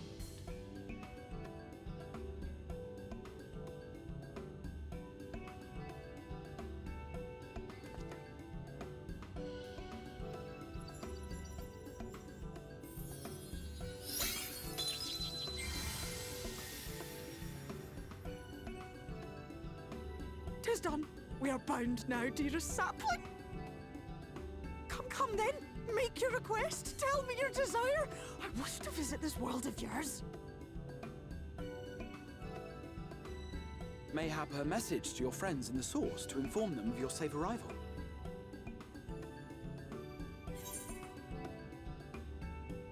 It is interesting. It's definitely an Irish-ish accent. And it does sound like the conlang they're using is supposed to be kind of Irish-ish.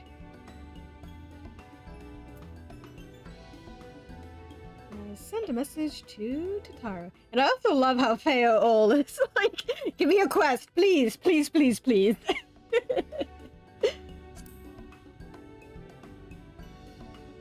Consider it done.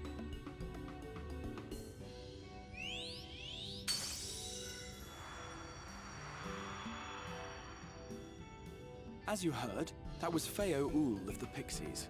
Their kind possess an affinity for magic akin to that of arcane beings. They rarely show themselves in populated areas, but Feo is insatiably curious even by pixie standards, and seems to have taken a liking to the Crystarium. Right, we were going to organize a room for you, weren't we? Come along.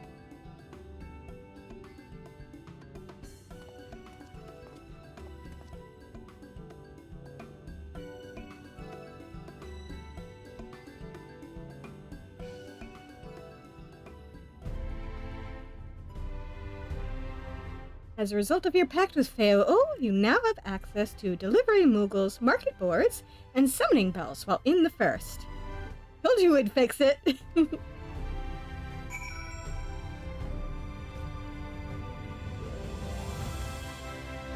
I now have the hilarious mental image of Feo Ol and Sprout teaming up.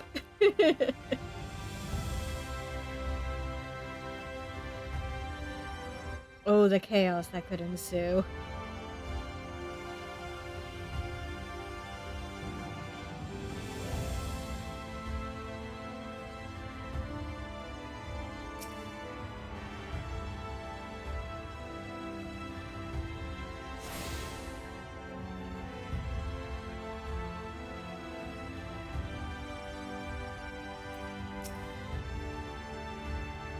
Ah, there you are. I was just finalizing the matter of your accommodation. You'll have a private room here at the Pendants for the duration of your stay, to make use of as you see fit. When you are ready to retire, the manager will show you to your lodgings.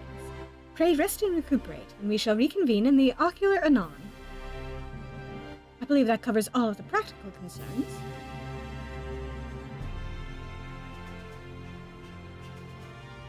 Thank you for answering my call, Spartan.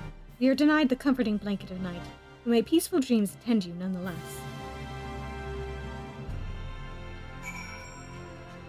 I'm wondering, where the hell am I missing?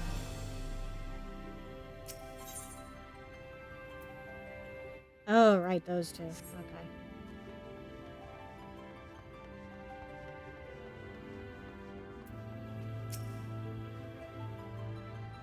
Pleasure to meet you, sir, and welcome to your new home at the Pendants. Your room is ready if you'd care to retire.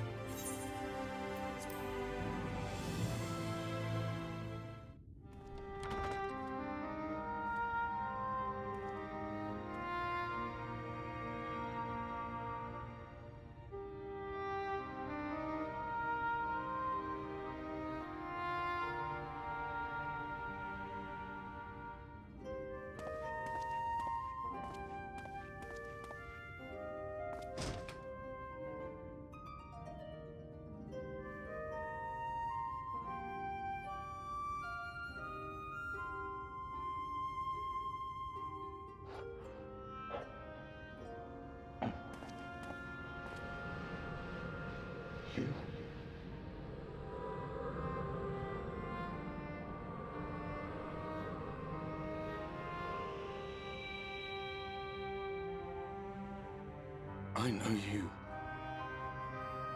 You're the warrior of light from the source.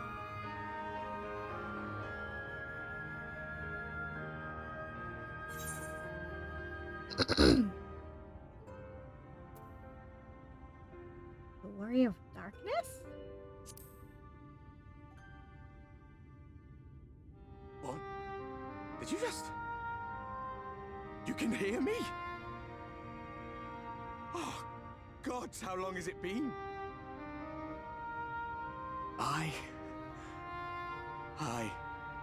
That was what I called myself in your world.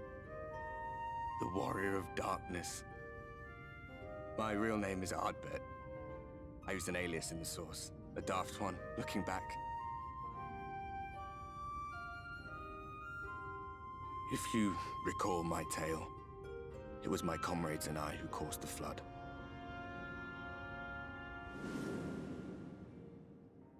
We thought our home doomed. And so we listened to the Ascians. Let them guide us to the source, and tried to hasten their goddamned ardor.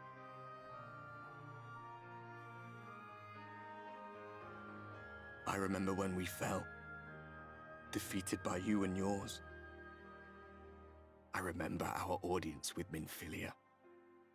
How she listened to our pleas and returned our souls to the first.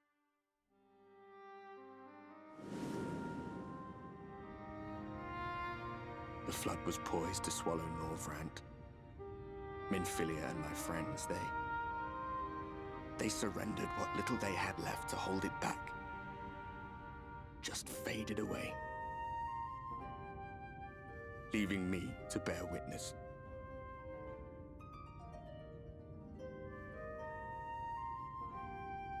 Tell me, do you know the year? How much time has passed since we caused the flood?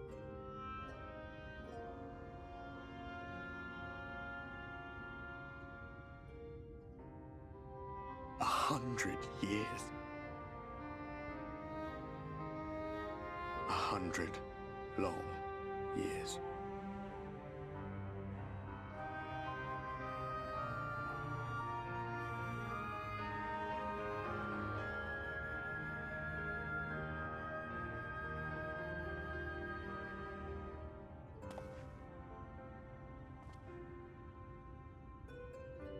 My hands find no purchase. My gestures catch no eye, and my pleas, be they whispered or screamed, reach not a single ear. I am a shade, cursed to do naught but drift.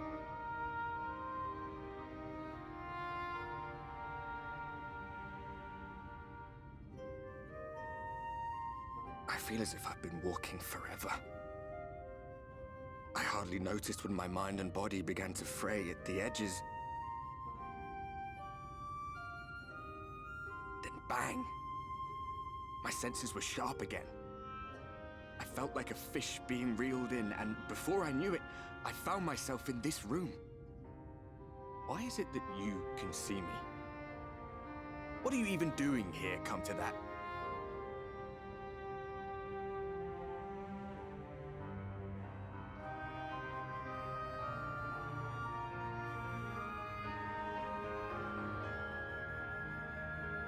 You were summoned to save the first. A waste of time. This world is beyond saving, like those who try to save it. Muddled as my mind may be, I've not forgotten that.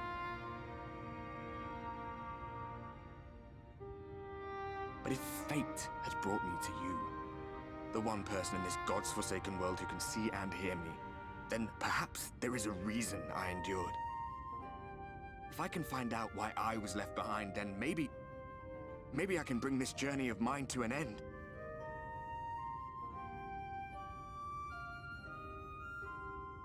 Well, I'll be watching, Warrior of Light. But do me a favor. Be careful out there. This world has had its fill of heroes.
Ah, how did you find your new quarters? I trust you were able to rest.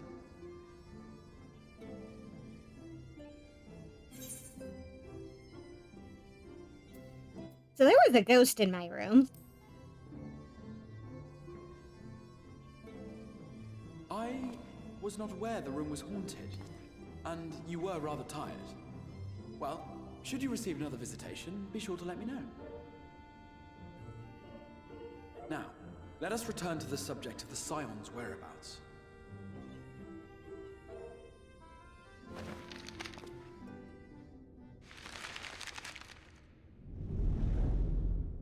This map shows the lands of Norvrand, the only area to be spared the Flood of Light. The Crystarium is here, in the region known as Lakeland. And to the north is the fairy kingdom of Il-Meg. That is where you'll find Urianger. To the east lies the once prosperous civilization of Rak-Tika. Your Stola is stationed there, in the heart of the forest. Alas, neither location can be reached without considerable difficulty. As such, I would suggest you first seek out one of the twins, each of whom is stationed but a short flight from the Crystarium.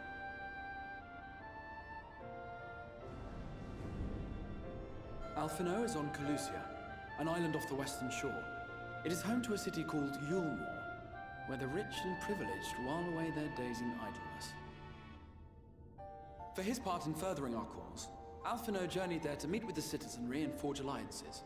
From what I hear, he has since kept himself busy gathering information around the main settlement. Alize, meanwhile, traveled south to the arid wastes of Armarang. They lie upon the very edge of the inhabitable world, where the flood of light was halted. Those who dwell there live in constant fear of attack by the Sin Eaters. In contrast to her brother, Alize felt that her energies would better be spent learning about the enemy, and thus she sells her services as a guard, both to hone her skills and gather information on her foe.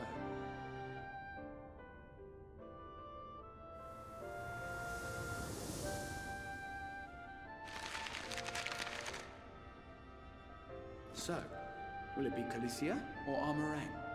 It matters not which you choose to visit first. Simply inform me once you have made your decision, and I will see to it that you are provided with a suitable mount.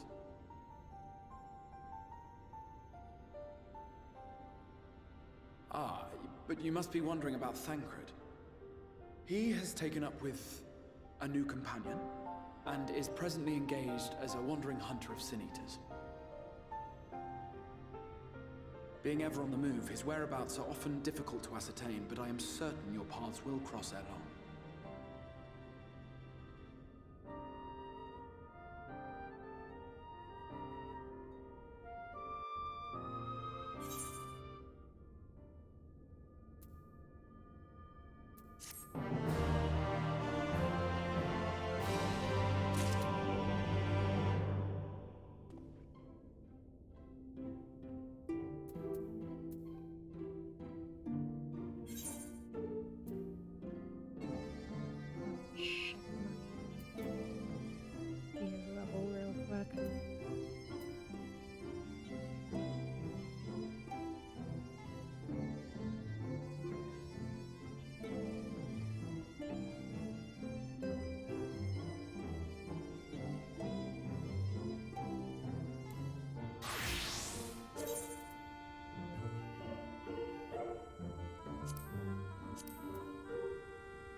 Better weapon.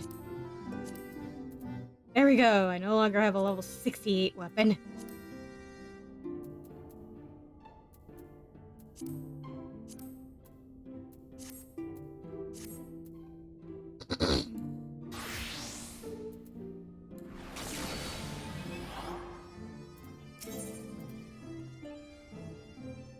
Okay. So, which twin should we go with first? Alfino or Alize?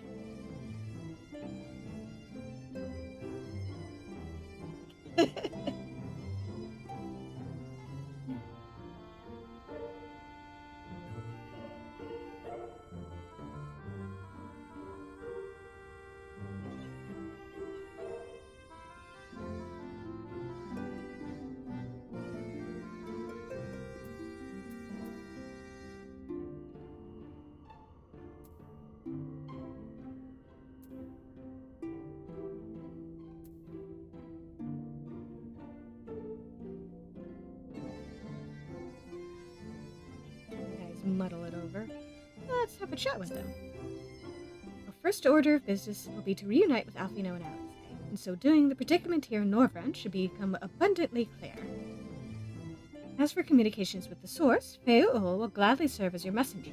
If needs be, however, you yourself should be capable of making the journey between worlds. That's a very good point. The device there will serve as a portal. Simply touching a hand to its surface will transport you to the location of the beacon I left at the base of the tower. In theory, at least.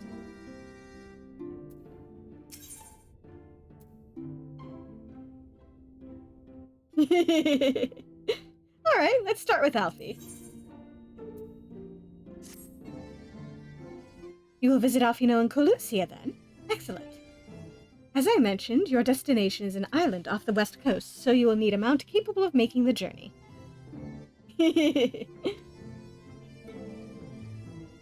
And here's a letter of introduction, presented to Genmai, the Master of Beasts at Temenos Rookery, and he will take care of you. I mean, technically it's past Erna. Technically. Speaking of. Remind me to actually, like, get a move on that that whole thing I was going to do before that whole dungeon. When When you see Alfino, be sure to pass on my warmest regards.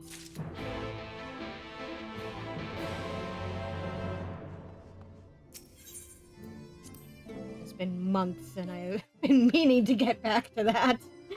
Pick that up again.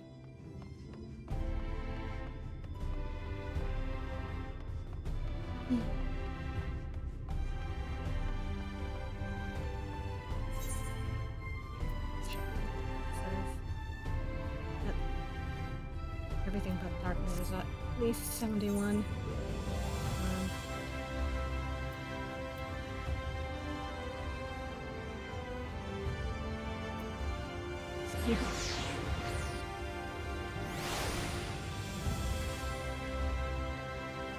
Yeah, sometimes breaks are warranted.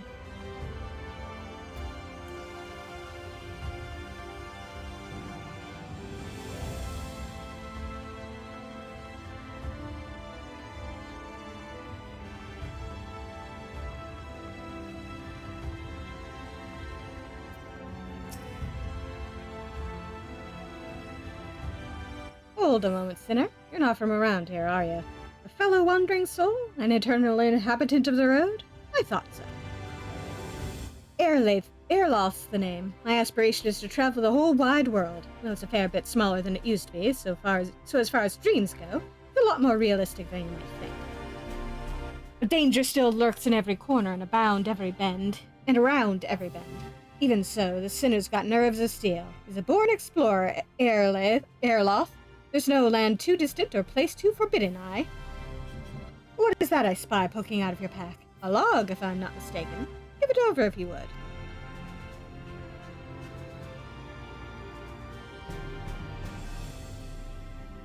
Ah, I thought so. Record of fantastic vistas and unforgettable sights. Your kindred spirits. Amaro of a feather. Excellent, excellent. 'Tis only right that I share with you such wondrous experiences as you have with me. A collection of amazing vistas I catalogued myself that I guarantee will rival the best you have ever seen. Norvrant may be a shadow of its former glory, but there is still joy and excitement to be found if you know where to look, my friend. So I implore you, look, look, look. Follow in my footsteps, savor every moment of the journey, and then, when you feel you have discovered every secret this realm has to offer, start again. I promise you won't be disappointed.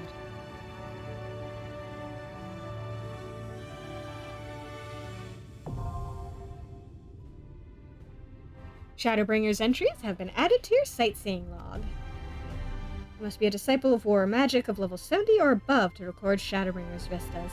Travel to the location indicated and fulfill the necessary conditions, and you will complete the entry for that vista, earning experience points in the process.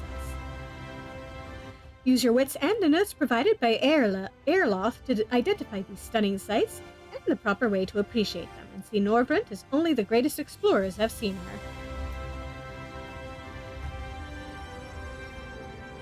Thanks, Airloth. Whee!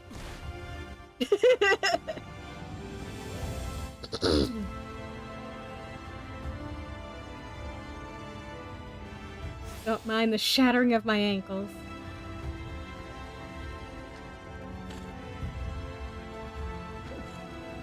Got a chocobo over here. Yeah. I've got some Amaro over here. Hey, big fella. Having a little sip there.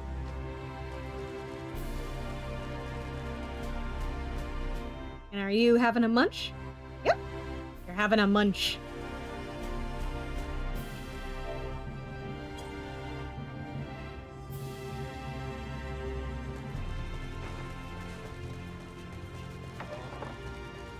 This guy's also having a munch. This guy's getting a brush.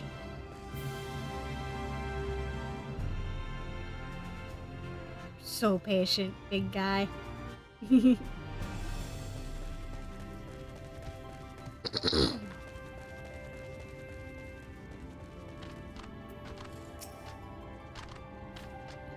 face is unknown to me. What business have you at my rookery? Well, aside from petting your birds... Yeah. Wild animals, meanwhile. Signed by the Exarch, no less. Yes, I could provide you with an Amaro for passage to Calusia. I will pick you out of friendly well. An Amaro, you say? That's right. Mounts like my grey friend over there are a common sight in these parts. But I gather you hail from further afield. More accustomed to chocobos, perchance. I hear there are a few places where they ride a little else. Seeing as you are plainly unaccustomed to riding Amaro, I think it best I accompany you on this flight myself. Any Zune worthy of the name could do it, of course, but the Exarch sent you to me. Ensuring you arrive safely is my responsibility. Gather your things and meet me at the Amaro launch. One of the junior tamers will tend to you while I ready the mounts.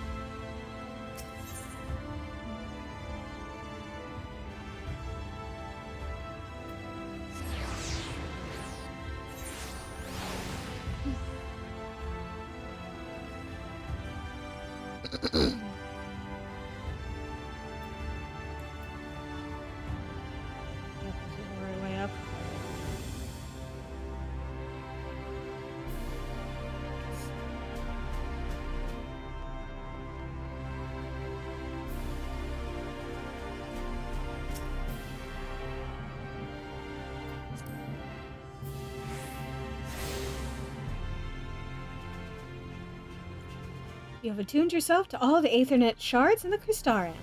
Lakeland is now accessible as an Aethernet destination.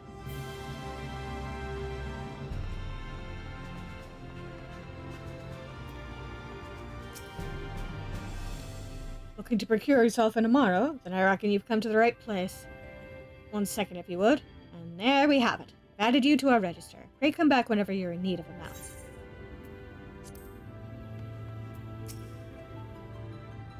You want to fly an Amaro to Calusia? Well, I suppose Master Zhenmai is going with you. Wait here, please. The Master should be along with the mounts shortly. You can now travel to Calusia. Speak with the aspiring Amaro tamer to fly to the island. You can also use your Aether Compass to assist with locating Aether currents in new regions. The Aether Compass can be found under Collection in the Duty section of the main menu. I have it in my hotbar.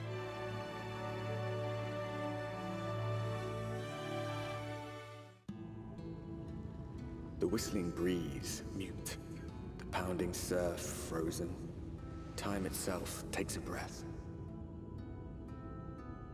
At light's edge, all is perfectly still. The world captured in a painting, locked in a moment. Music, faint and fleeting, drifts coastward on the lifeless air. And in the distance, beyond the broken earth, a city beckons.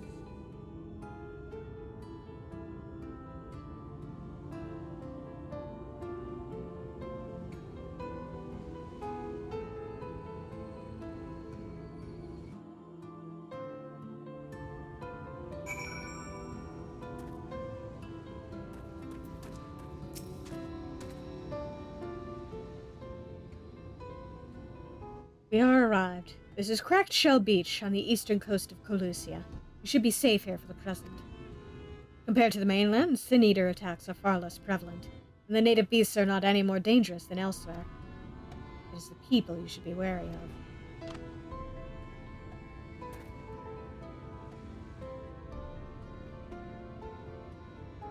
Spy you that city in the distance? That is Yulmar, the island's main settlement. It rivals the Crystarium in scale, and was once an ally in our battle against the abominations. For years, the Ulmoran elite have fancied themselves the masters of what remains of our broken world. They've gone as far as to offer the leaders of other settlements their protection, if we bend to the knee. But to say their ideals are questionable would be putting it mildly. The Crystarium is one among many who resist their heavy-handed authority, and while we are not at war, our relationship with Yulmor is strained at best. It may be wise to conceal your ties with the Exarch during your stay here, especially in the vicinity of the city.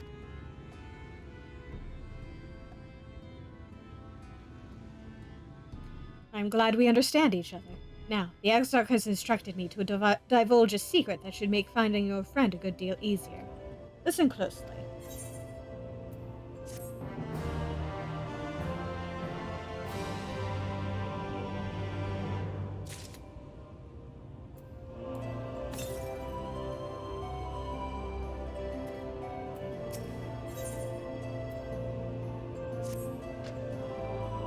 If you head south along the coast, you will eventually come to a fisherman's shack. A friend of the Crystarium lives there, a man who goes by the name of Ivor. Ivor keeps an eye on everything that happens in Colusia and will be able to point you in the right direction. Just hand him a sprig of thyme. That will let him know you can be trusted. Here, this should be enough.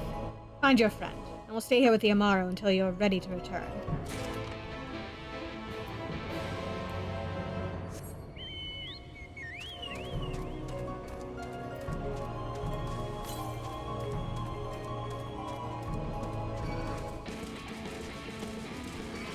Stay away from me! Ah!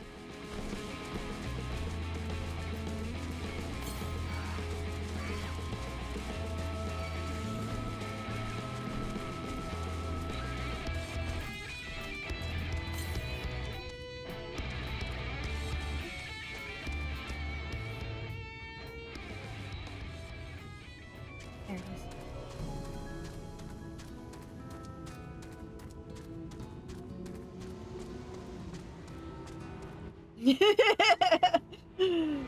Things are going so well.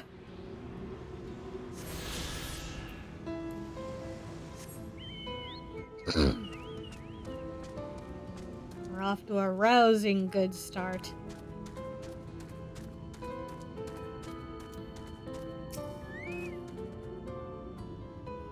What you after? Fish? Crab? I think I've got an eel in a barrel somewhere if you have a taste for him.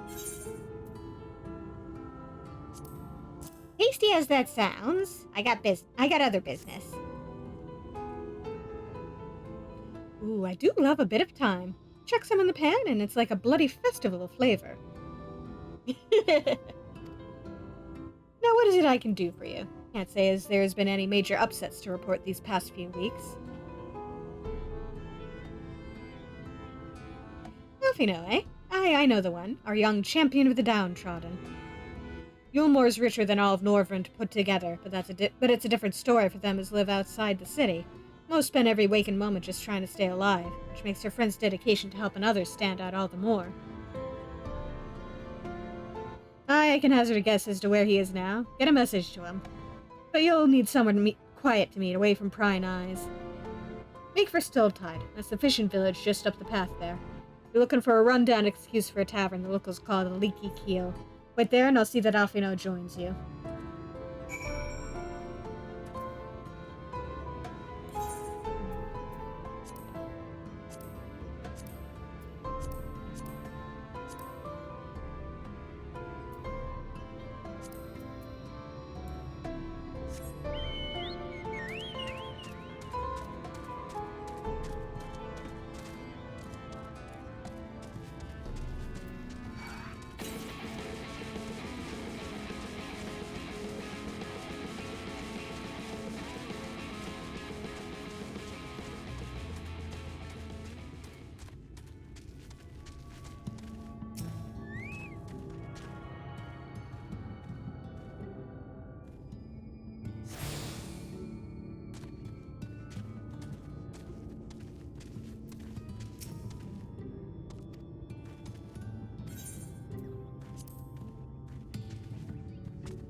This your first time in a tavern? It's customary to buy a drink if you mean to loiter. What'll you be having?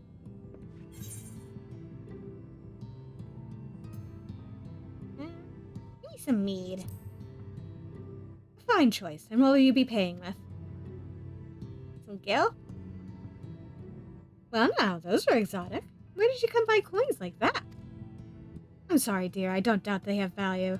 But I don't have a touchstone to test their purity, and I'm not about to go begging for one from the neighbors. So we'll just have to come to some other arrangement.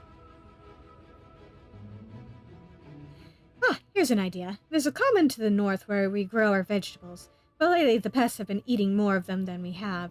What do you say to a bit of extermination work? I want you to squash any vermin you find, then visit the caretaker and give him an earful from me for sleeping on the job. He'll be in the old silo next to the fence, snoring like as not. Yeah? I mean, this is a perfect excuse for a quest.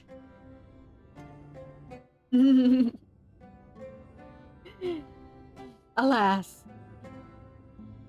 Well, it's my guild that she's not accepting, ironically. Do that for me, and you can laze about here as long as you like.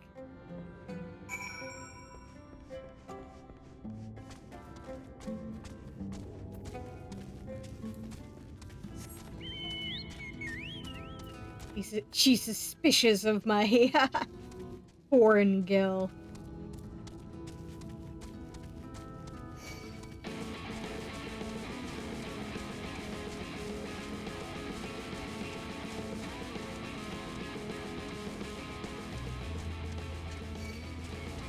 Damn it!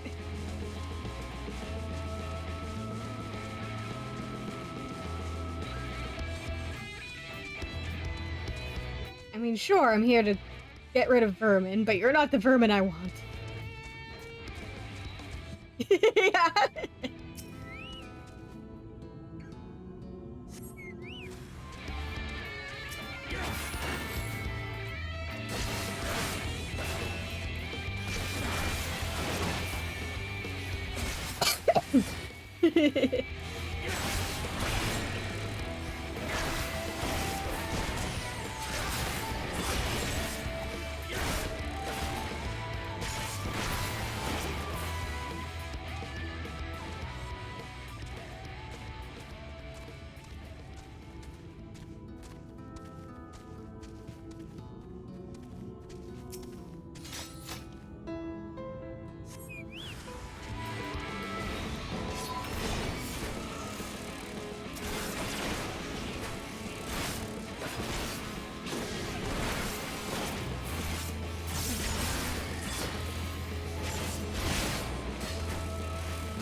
Alright, let's go knock on this door.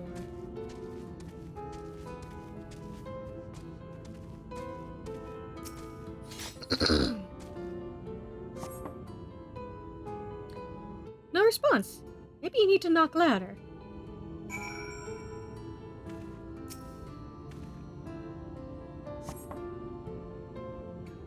No response. Perhaps the occupant is hard of hearing?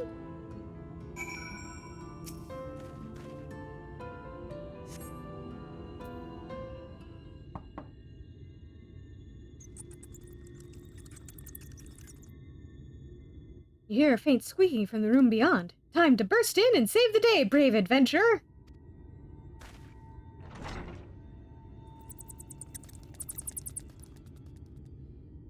No one is home, and judging by the lack of furniture, they haven't been for some time. The gnawed scraps of vegetables on the floor suggest rats have taken up residence in their absence.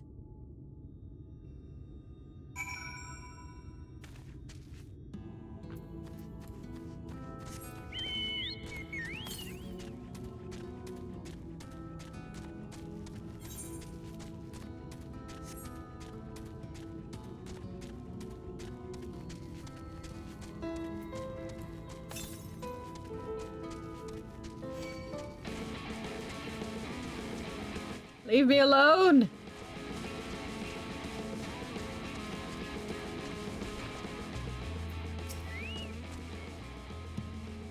Welcome back, dear. What did that good-for-nothing caretaker have to say for himself? Well, gone? Must have left to join the rest of the hopefuls. In Gate Town, outside Yulmore? You don't have a clue what I'm talking about, do you? And there I was thinking you were another dreamer.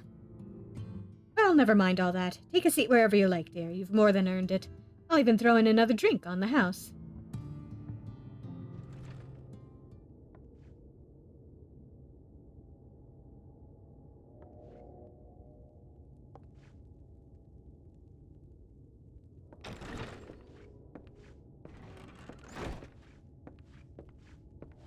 And how is business today, Mistress Theva?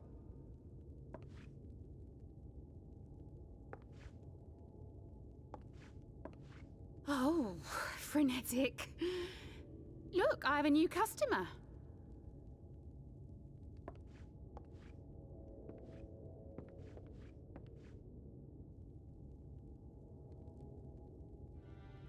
Tis good to see you, my friend.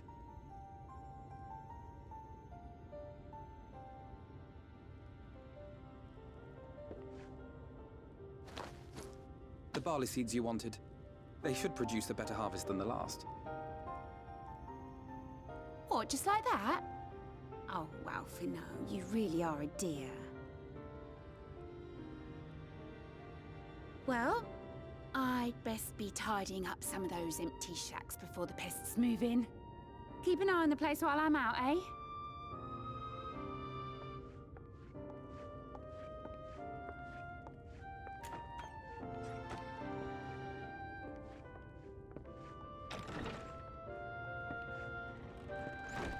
It seems an age since last we spoke. Not since the prisoner exchange in Doma. And Yotsu. It has been even longer for me, of course, if you count the days I've spent here. But the time has only added to the relief I feel seeing you safe and well.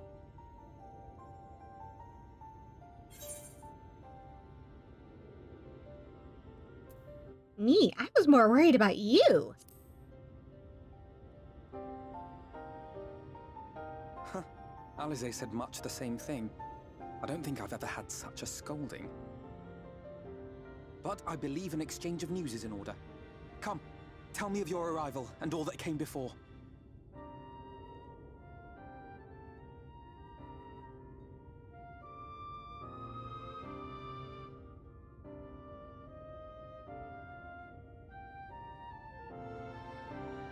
I see. Both the Exarch and Alize told me what they knew of events, but I had stubbornly clung on to the hope that all-out war might yet be avoidable. And poor Tataru. She must be sick with worry. We must endeavor to return as soon as we may. It would be nice to bring her good tidings for a change.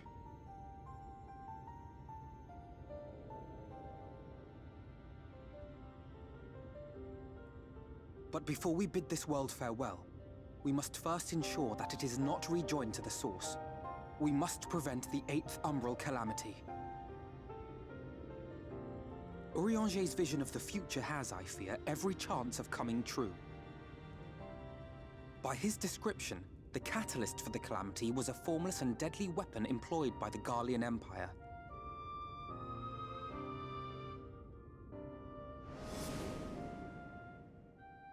Which can only mean one thing. Black Rose. Gaius was telling you the truth. When we were on the trail of the Ascians, we saw evidence that the gas was being manufactured once more. Gaius was adamant that the project had been scrapped. But so long as there are wars to be waged, there will always be those determined to win by any means. And thus simply destroying the existing stores of Black Rose would do little to alter fate's course.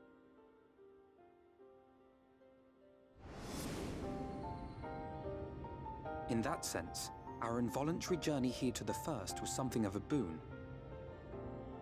Together with the Exarch, we've developed a theory as to how we believe the rejoining will be set in motion. I'm sure Urianger himself will cover the subject in more detail. But I can tell you the process requires that both worlds, the Source and the First, be facing an existential threat. One being Sin-Eaters, of course. They are a menace that I would dearly love to remove. and not just to avert a calamity. I may be a stranger to this world, but I will not stand idly by and let innocent people be slaughtered.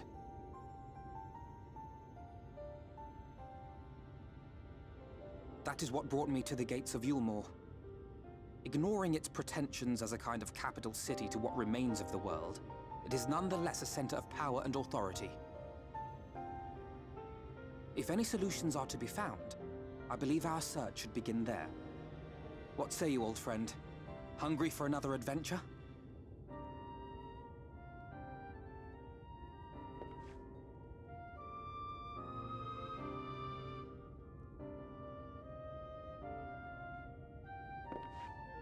And so we take to the road once more.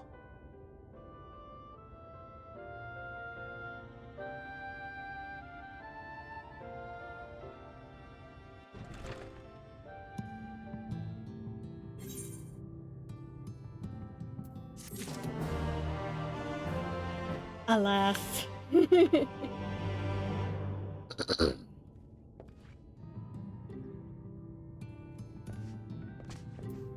downside of being an adventurer. Assuming you have no objections, let us make our way directly to the city outskirts. If we time our arrival just right, you may be lucky enough to see why I have yet to set foot in Yulmore, despite my best efforts to do so.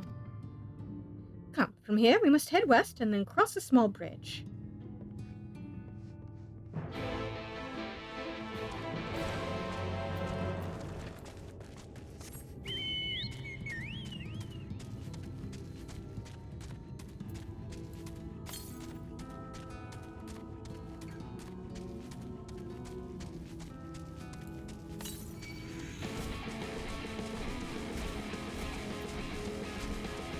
Please don't.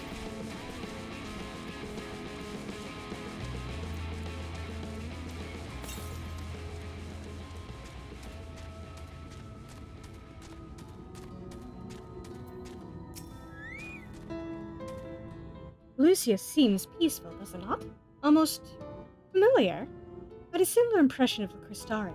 Even in this distant world, people are much the same. To think that whenever a calamity struck the source, a reflection such as this one, with all its culture and history, was being erased from his existence. No! Get away from me!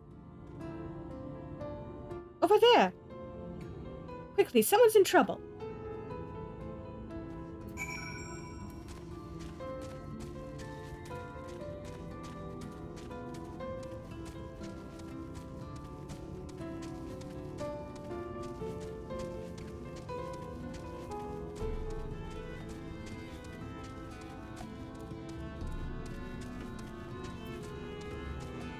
Oh, thank the fates, you...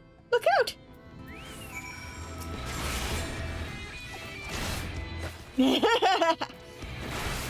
Nah, just a random wandering chameleon.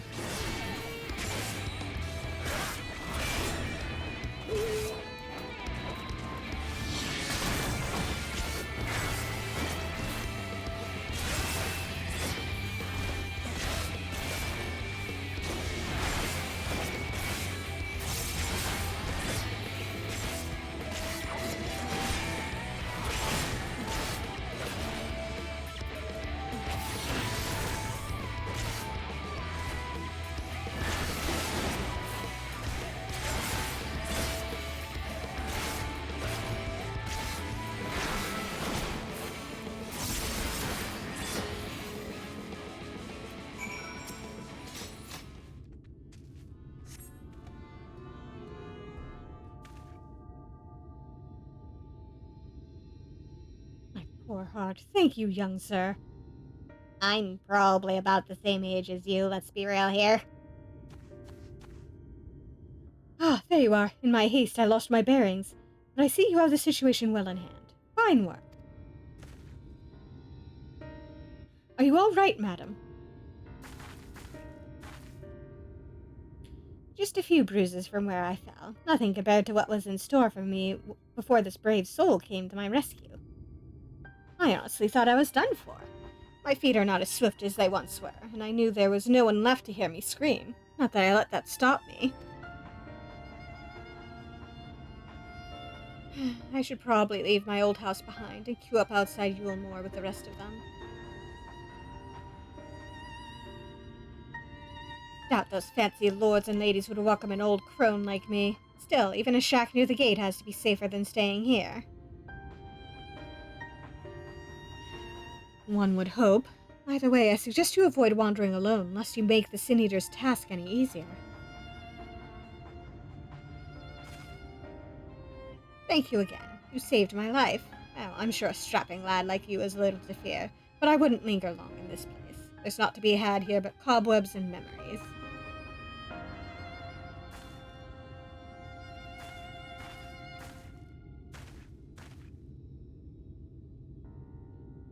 As the lady says, many in these parts have abandoned their homes to live in Yulmore's shadow.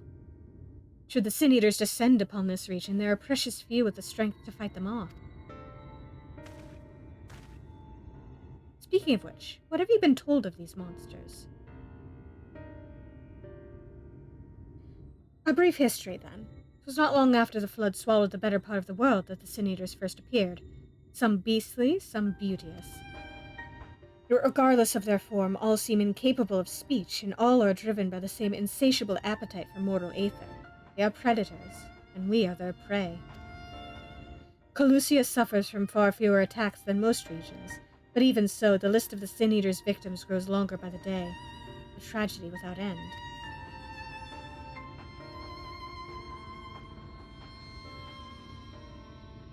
Still, we have won a small victory this time, at least. Now, shall we press on? We need to return to where the road forks and follow the path that leads west.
That gate up ahead is known as the Open Arms, and Yulmore itself lies beyond.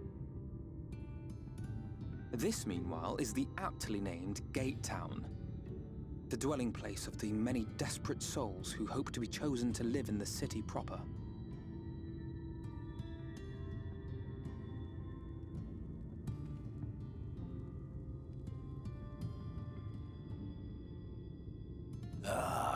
I thought I recognized you.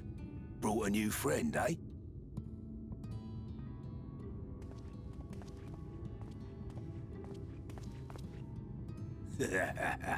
I'll bet you got a trick or two up your sleeve.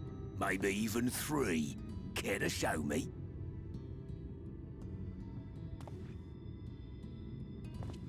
He's not here to compete. Leave him be. What? I was only making conversation.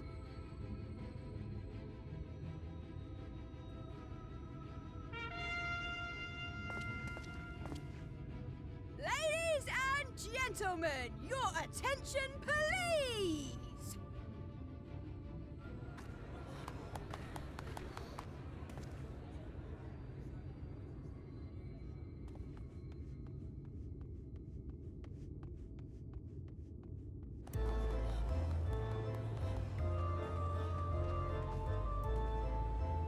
Greetings to our hopeful petitioners, one and all!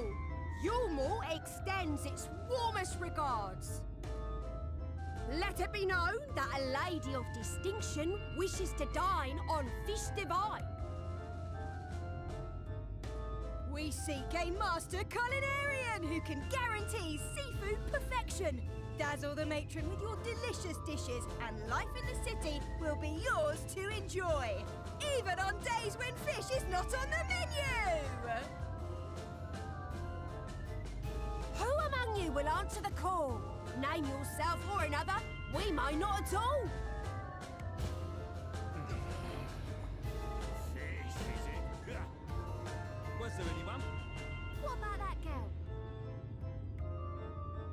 Do you recall how I said Yulmore was a center of power and authority? Well, that is not the only reason for its fame. It is also known as the City of Final Pleasures. The noble and the wealthy who survived the flood gathered here to live out the rest of their days in decadent abandon. A poor man could sooner pass through the Iron Needle than Yulmore's gates.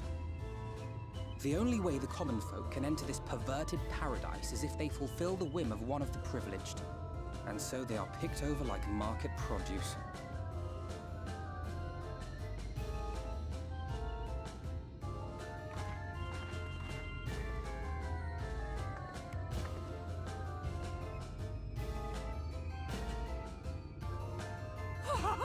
What a catch! We'll not be throwing this one back. Having seen your all too obvious charms, we welcome you with open arms. Come, join us in the City of Splendor and live out your life in an ecstasy of endeavor.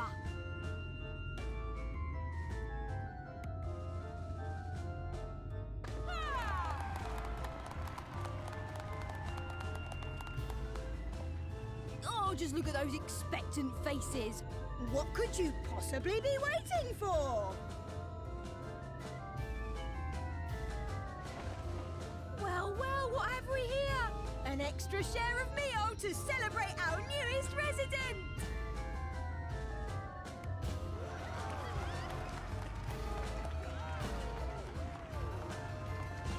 For you! Ah, oh, Enjoy! Thank goodness. Over here! Meal is a foodstuff which Yulmore routinely doles out to the people of Gatetown, and apparently a staple for its citizens as well. Many here rely on it to survive in these times of scarcity, yet the whole arrangement just seems... well, let's just say it leaves a bad taste in my mouth.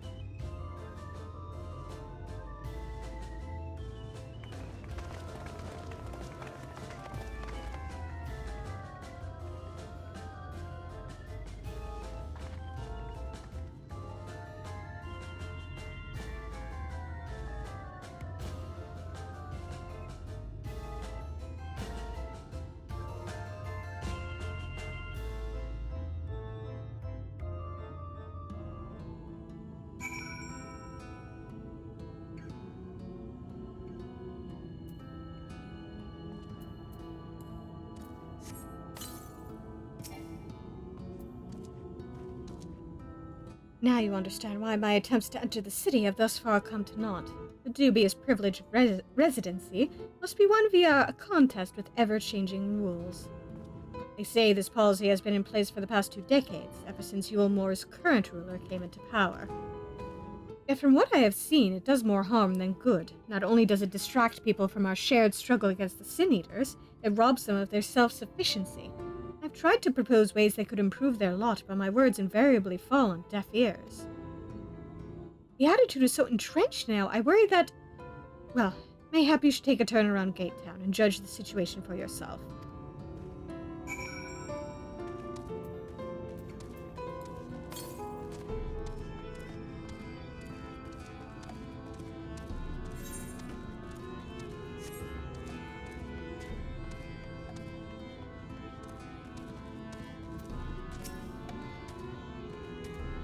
Still here, are ya? Can't blame you for wanting a slice of Yulmore's pie. If you ask me, you should ditch that sour-faced brat and make a home for yourself here.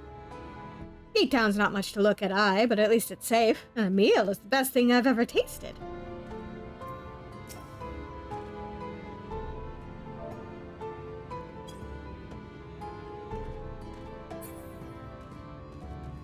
take that back about Alfie now.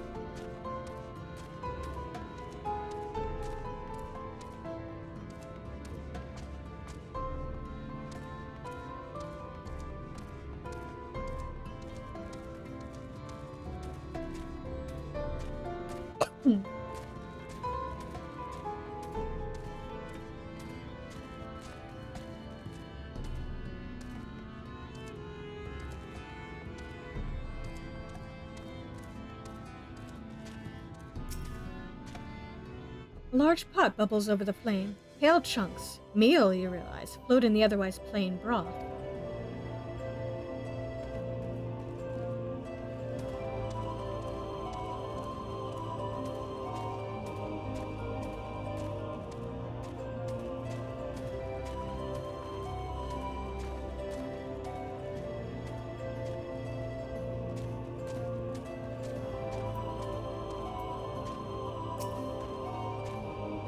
Just look at it. Can you imagine a more beautiful city? I've seen better. Every day I dream of the life that waits for me inside those walls. Oh, will they ever pick me?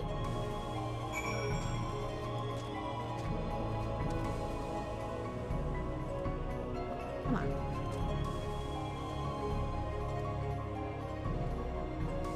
God damn it.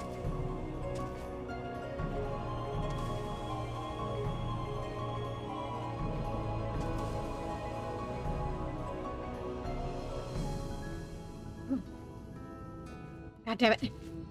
Let me up!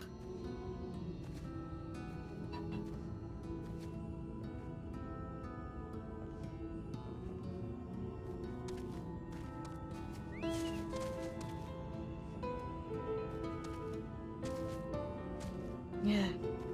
It shouldn't be that hard to just jump one space.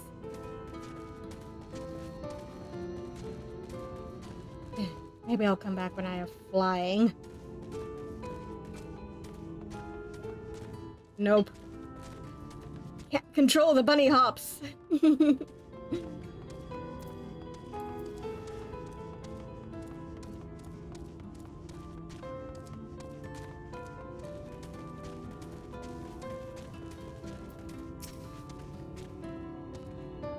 You've seen what Gate Town has to offer.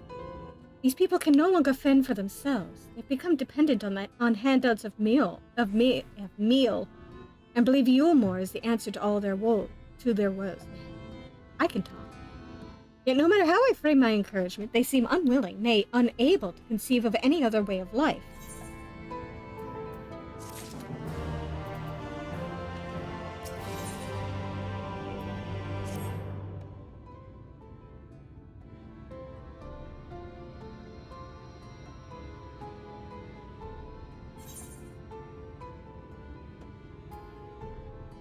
Disapprove of Yulmore?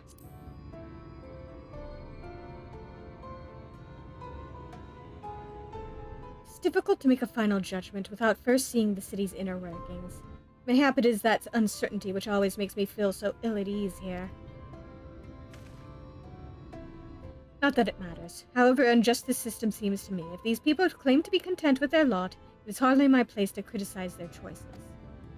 Take that elderly lady you rescued. Does it not seem that those who have chosen to forgo Yulmore's largesse are doomed to suffer for their independence? In the end, they are all but forced to seek refuge in Gate Town, and so hamlets and fields across the island are left empty and untended, hastening the region's descent into ruin. Nay, I am not convinced that Yulmore's generosity truly serves the best interests of Calusia's people. I am not so naive as to think there is some miraculous solution to all of this, yet I cannot help but frown at the sight of hard-working villagers struggling to survive, even as the chosen few rejoice at being plucked from poverty by the hand of a capricious noble. There has to be a better way. I will not know for sure, however, until I have taken those long-delayed steps through Yulmore's gates. It's fortunate that you arrived when you did, Svar.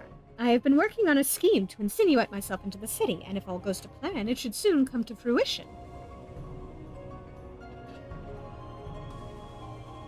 There's a beast tribe who makes its home in the seas surrounding the island. The Ondo, they are called, though you and I know them as the Hagen. For the most part, they keep to themselves in their ocean grottos, and rarely have dealings with land dwellers.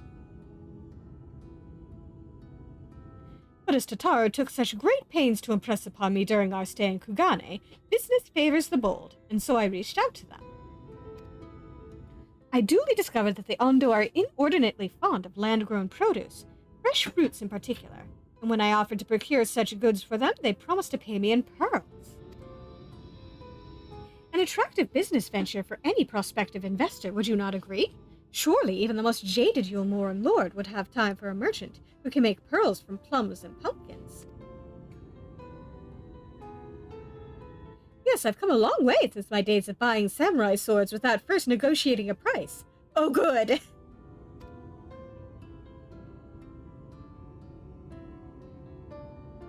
My appointment with the Ondo is due to take place in a few hours. I just need to collect the produce and meet with them on the shore. Might you help me make the exchange? Yes! Excellent. I should be glad of your company. First things first, then. We must pay a visit to Mosha Moa, my supplier and right. Come, it is just to the northwest of here.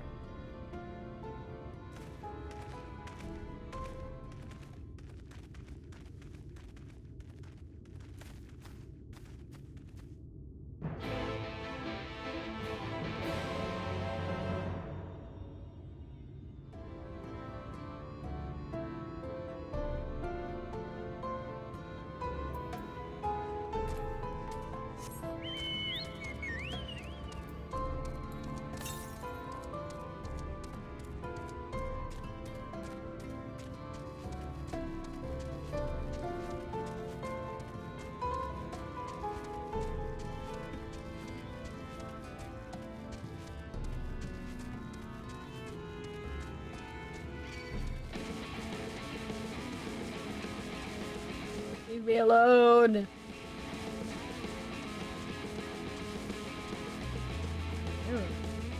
You're really tough.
Maybe once we get past the gate, but... Is there something I can do for you, friend? Good day to you, Moshima. This is my associate, Svaran. We are here to collect the produce I purchased. Eh? I loaded your lackey up with the goods not long ago. My lackey? I know of no such person. Mr. Lad, short blue hair? No? He said he'd come on your behalf, and since he seemed to know all the details, I just assumed... Confound it, someone must have been eavesdropping on our conversation. If this charlatan was here not long ago, he cannot have gone far. We should split up and search the area. You find a vantage point on the south side of town, and I shall take the west.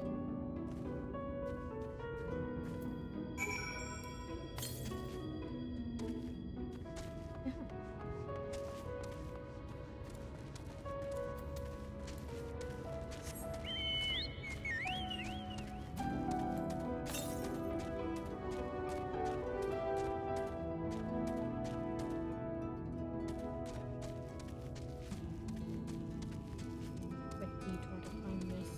Returned.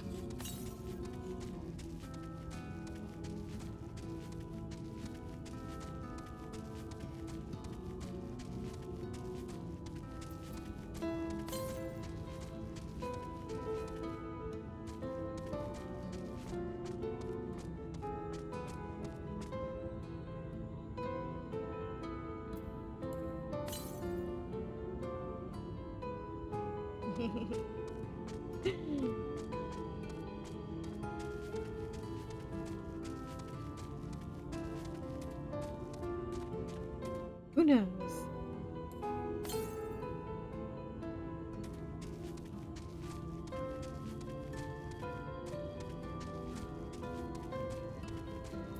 Here. It'll be a really scenic view.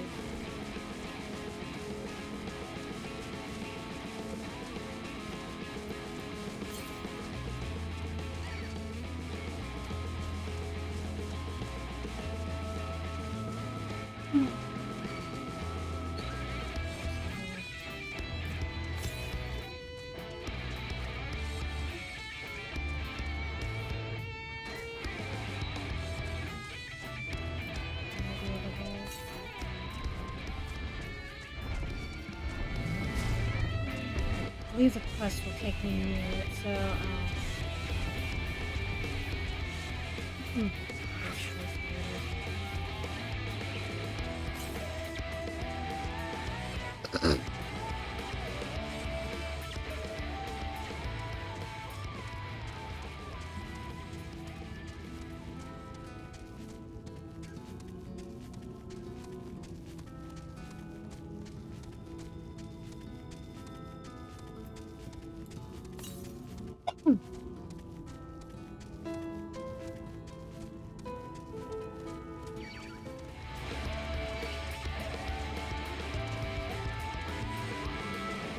let me quest in peace.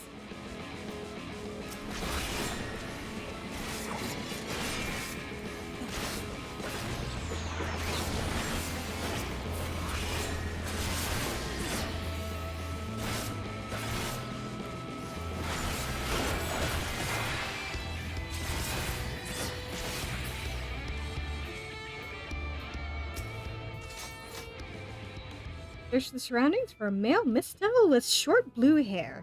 You may move the camera as well as zoom in and out. Target a likely suspect and inspect him with the left eye.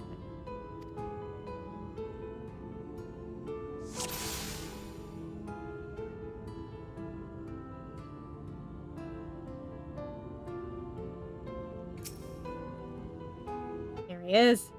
You've located your quarry.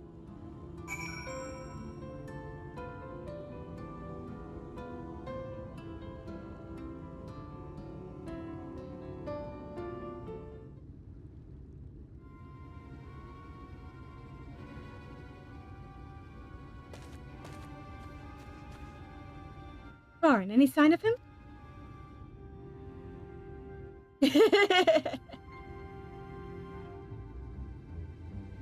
Gotta punch somebody. You have a keen eye. Let us move in before he makes good his escape. I mean, I've only got the one eye left. It better be keen.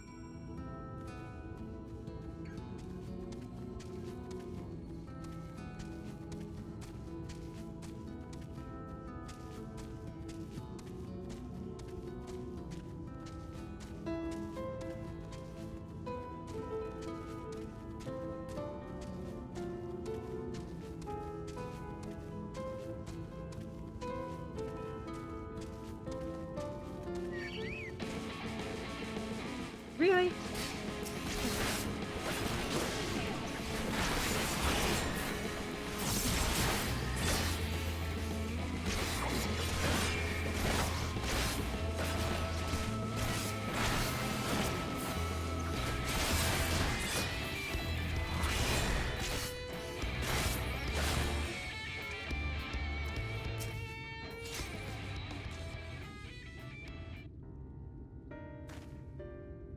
There you are.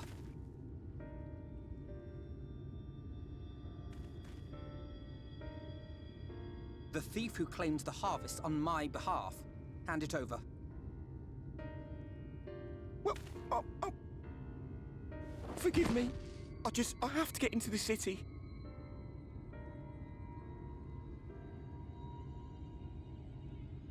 I have no family and all my friends have already been chosen.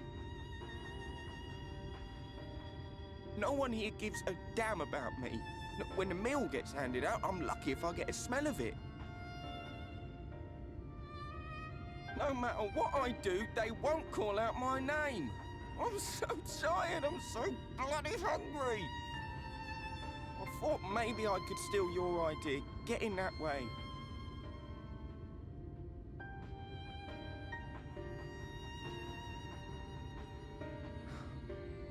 What is your name? Kai Shear.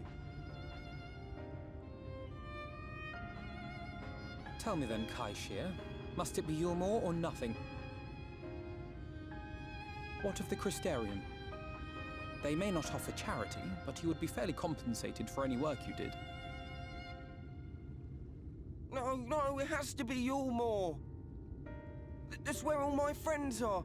We made a promise that we'd live together in paradise.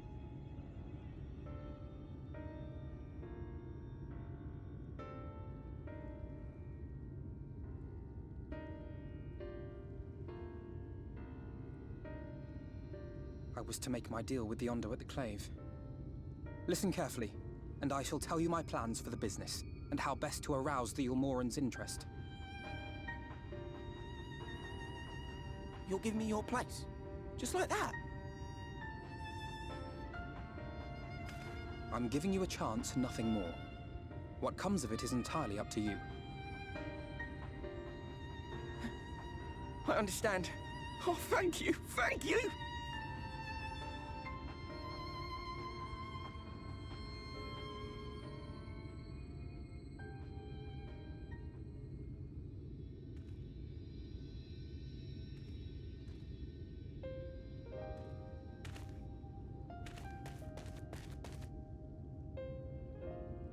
This was but one path.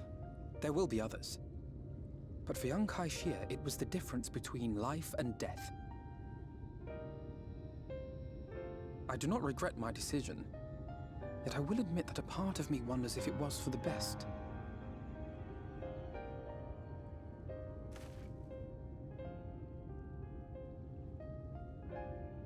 We strive to bring swift salvation to this world, that countless lives might be saved, not least your own. Even if it came at the cost of one man, should I have forged on regardless?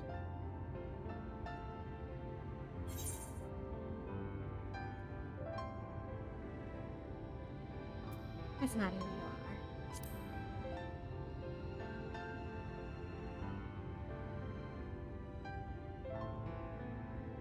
are. I suppose not. Were Estinian here, he would most likely scoff at my soft-heartedness. Same old Alfino, ever the slave to sentiment. But I thank you for your kind words nonetheless. Let us see to it that both these stories have a happy ending. Shall we return to Rite then?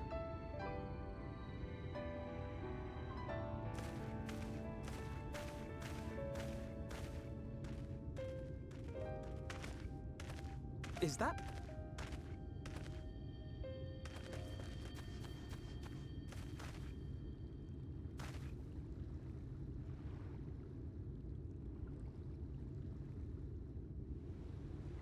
I can't be sure, but I think someone's in trouble.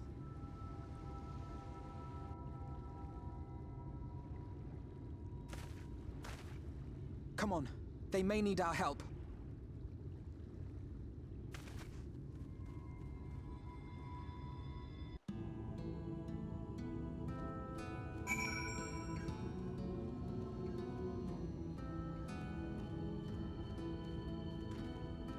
Wonder.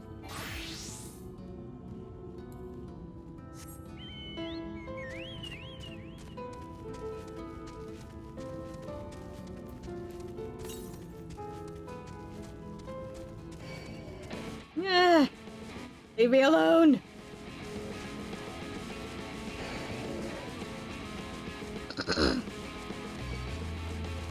I'm just a simple bun!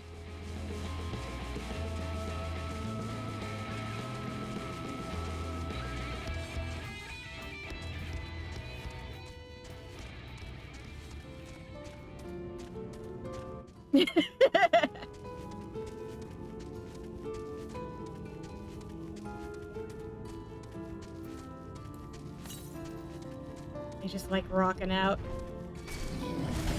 Yeah! Leave me alone!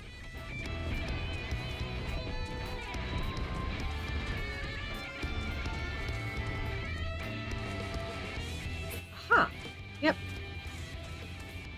Yeah, I thought it would be nearby.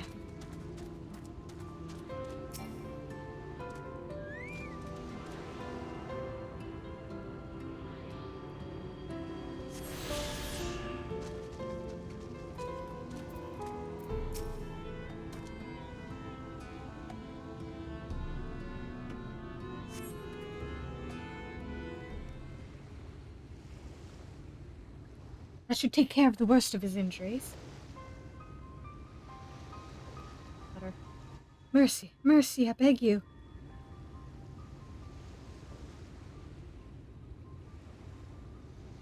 Breathe easy, sir. No harm will come to you here.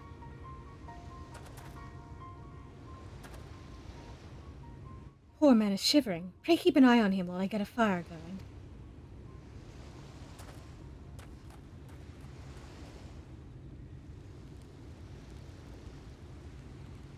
Look at the way I'm sitting. I was certain I was dead. How am I ever to repay this kindness? We'll settle for the tale behind your current predicament. Why don't you begin by telling us your name?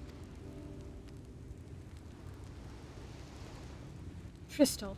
I was invited into Yulmore to work as an artist.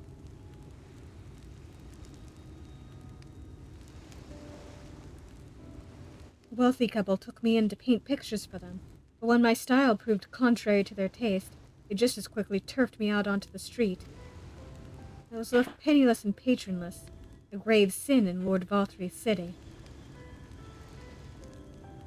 Within days, they had brought me before the man himself, and he asked me what I meant to do. Dejected as I was, I told him that I wished to leave. Little did I know how soon he would grant me my wish. They flung me over the balustrade into the god's damned ocean. From up there? How would you not dash to pieces? Don't ask me. Luck, I suppose. If you hadn't found me when you did, it wouldn't have counted for much. Monstrous. And the citizens condone such barbaric punishment? Oh, without a second thought. When Lord Valtry passes judgment, no one so much as blinks, let alone argues. In Yulmore, his word is law.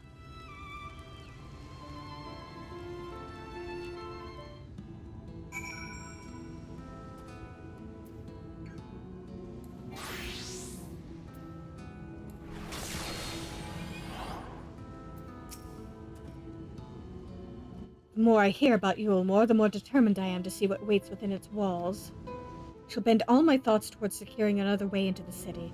There must be something we can do. But first, we should convey Tristal to the shelter of the village. Fire or no fire, he needs to be out of this chilly coastal air. Away into the city?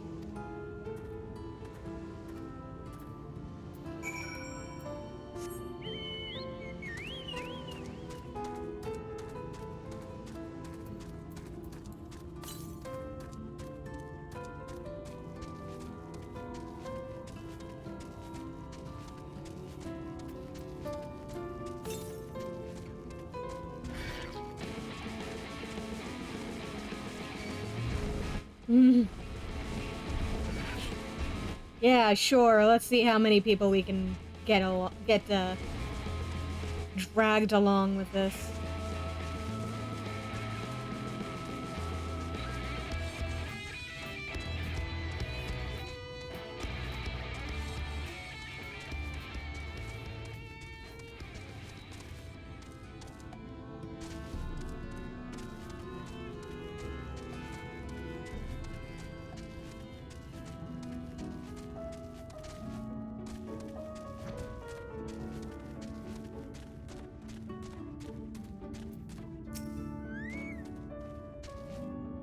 Pray accept my deepest gratitude. I owe you both my life. And, if you'll permit me, I would assist you in your attempt to enter Yulmore, insofar as I am able at any rate. To be frank, the thought of sending my saviors into that awful place makes me sick to the stomach. But since it's plain you've set your minds on it, you should take this.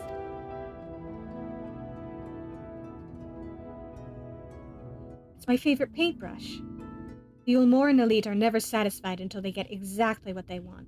And if I'm not mistaken, the couple I mentioned will be looking for someone to replace me. If you make a show of owning such a well-used brush, you may be able to convince people that you have a talent for painting.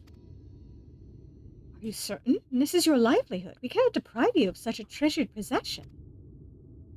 I give it gladly after all you've done for me. Besides, I don't think I have the heart to paint anymore. As to what I'll do instead, I honestly haven't decided. But I shan't stay long in this place, not with that city brooding over me. Nay, I'll move on to new lands and a new profession. I'll keep you in my prayers from now until my dying day.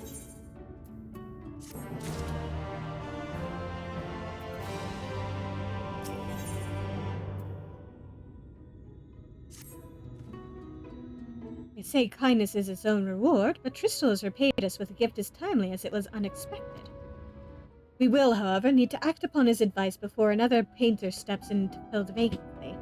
Thankfully, I do have some modest skill with a brush. Nothing approaching that of a true artist, of course, but enough to play the role, I would hope. I mean, I'm also pretty good at painting. As for you, well, if you don't mind taking a subordinate role, mayhap you could pose as my assistant.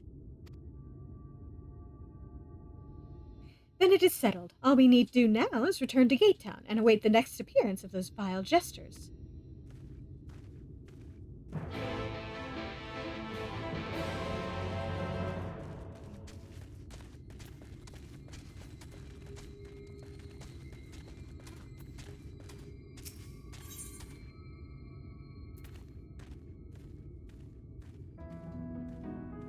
Yes. Let's pick these up. Oh, who are you? Oh, forgive me, it's not often we see travelers in Rite with how dangerous it is hereabouts. I even worry for my husband taking the road down to the shipyard, and he's as strong as a Talos. He has been gone a good while, though. If you're headed that way, could you please let him know his wife is expecting him at home?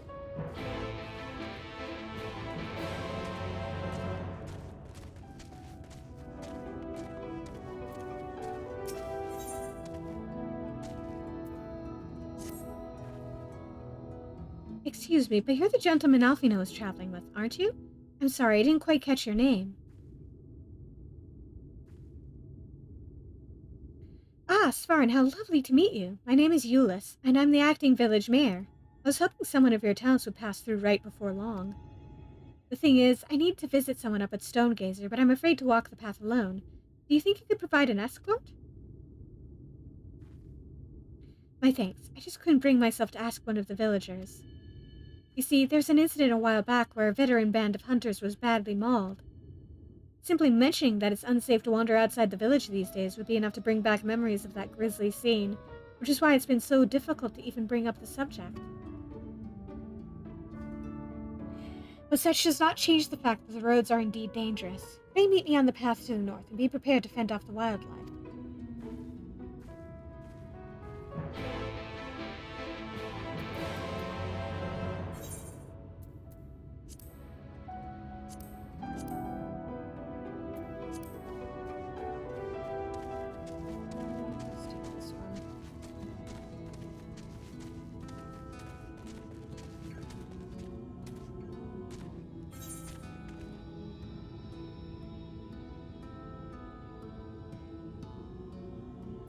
See if we can get into the city and end things there for the night. We can come back to these a little later.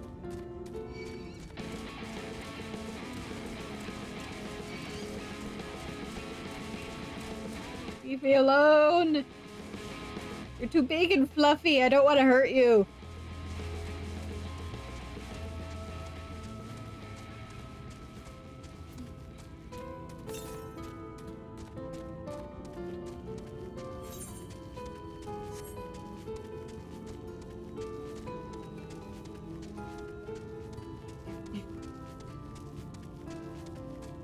Right into a tree.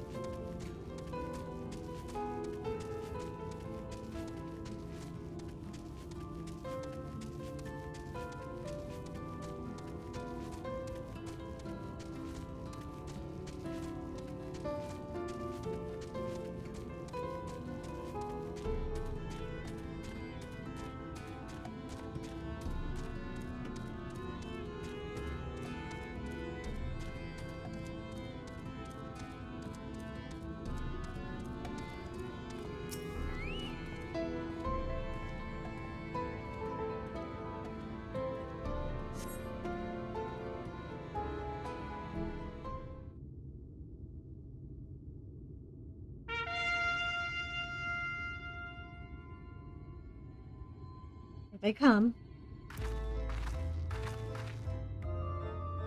Ladies and gentlemen, your attention once more. What a day it's been for the folks at our door.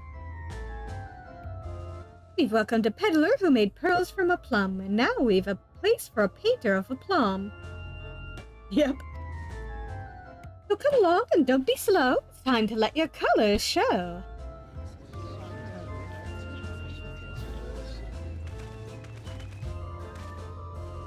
I can paint. Portraits, at least. Landscapes and still lifes are so rarely commissioned these days. Oh, I thought I spied some new faces in the crowd. What fortune that you should feel at ease around an easel. What proof have you of your prowess? Any masterpieces on your person? Sadly not. Everything I paint is soon sold. Such is the life of a working artist. I have only my brush to testify for me, though you will note that it has seen no small amount of service. Yes. I swear the sword is very important. Aha, ho ho, Flecks of paint, both old and new, a tool much loved and much used.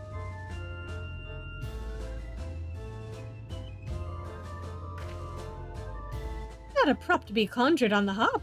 Very well, come with us and we'll put those talents to the test.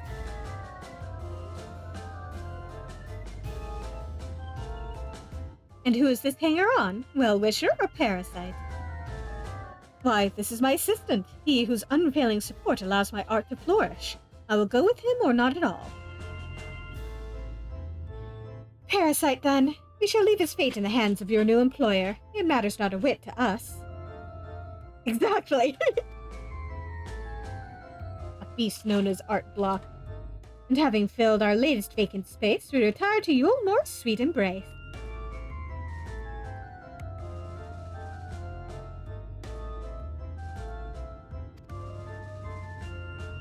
Oh, mercy me, the meal. We almost took our leave without leaving a loving token. We must empty the sacks ere we make our way back.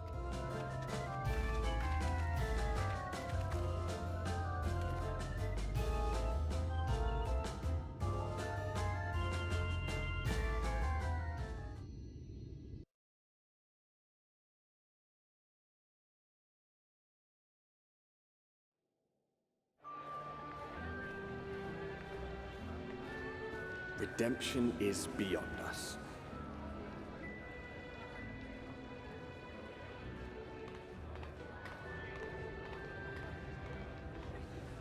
The lament of all but saints and fools, and the comfort of the lords and ladies of this accursed place.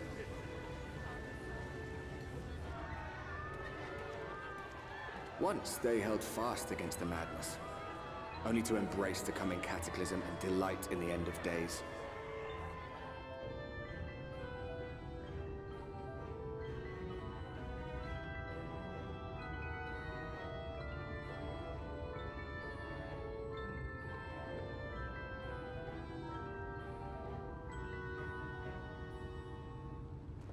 Perhaps in rapture they seek to lose themselves and the misery they share.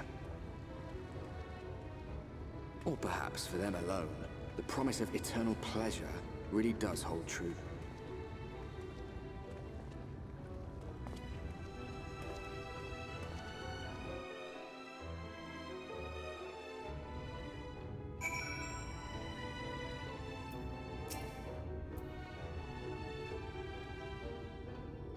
Welcome to the City of Final Pleasures. Feel free to weep at its magnificence. No? Not even a single tear? Moving right along, then. Our first task is to register you as residents. You know, make it all nice and official. We'll smooth the way, so you just need to put on your happy faces and head through to Joyous Hall. The Bureau of Immigration is in the first room on the left side of the passage. Declare your name and occupation in a nice loud voice. The clerks will tell you where to go from there. Oh, and pay no mind to those folk off to the side of the road. Much like the hopefuls in Gatetown, they haven't earned the right to enter the city proper. If, however, you enjoy basking in the envy of your fellow man, then by all means, take your time. But why waste another moment? Go enjoy the beginning of your new life in paradise.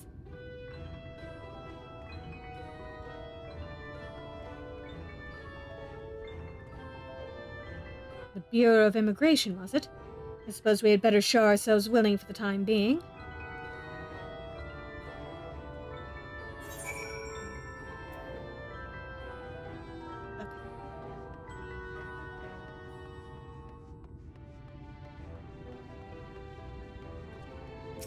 This.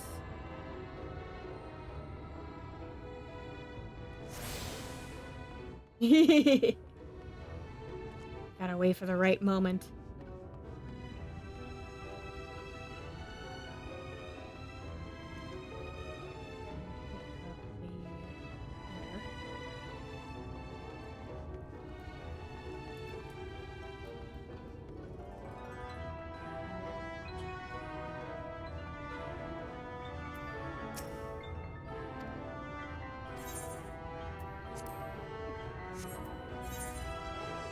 Let's call it a night there. Thank you all for coming. Steal their hats, then their identities. Solid plan. We'll have to do that next week. Thank you all for coming, and have a good evening.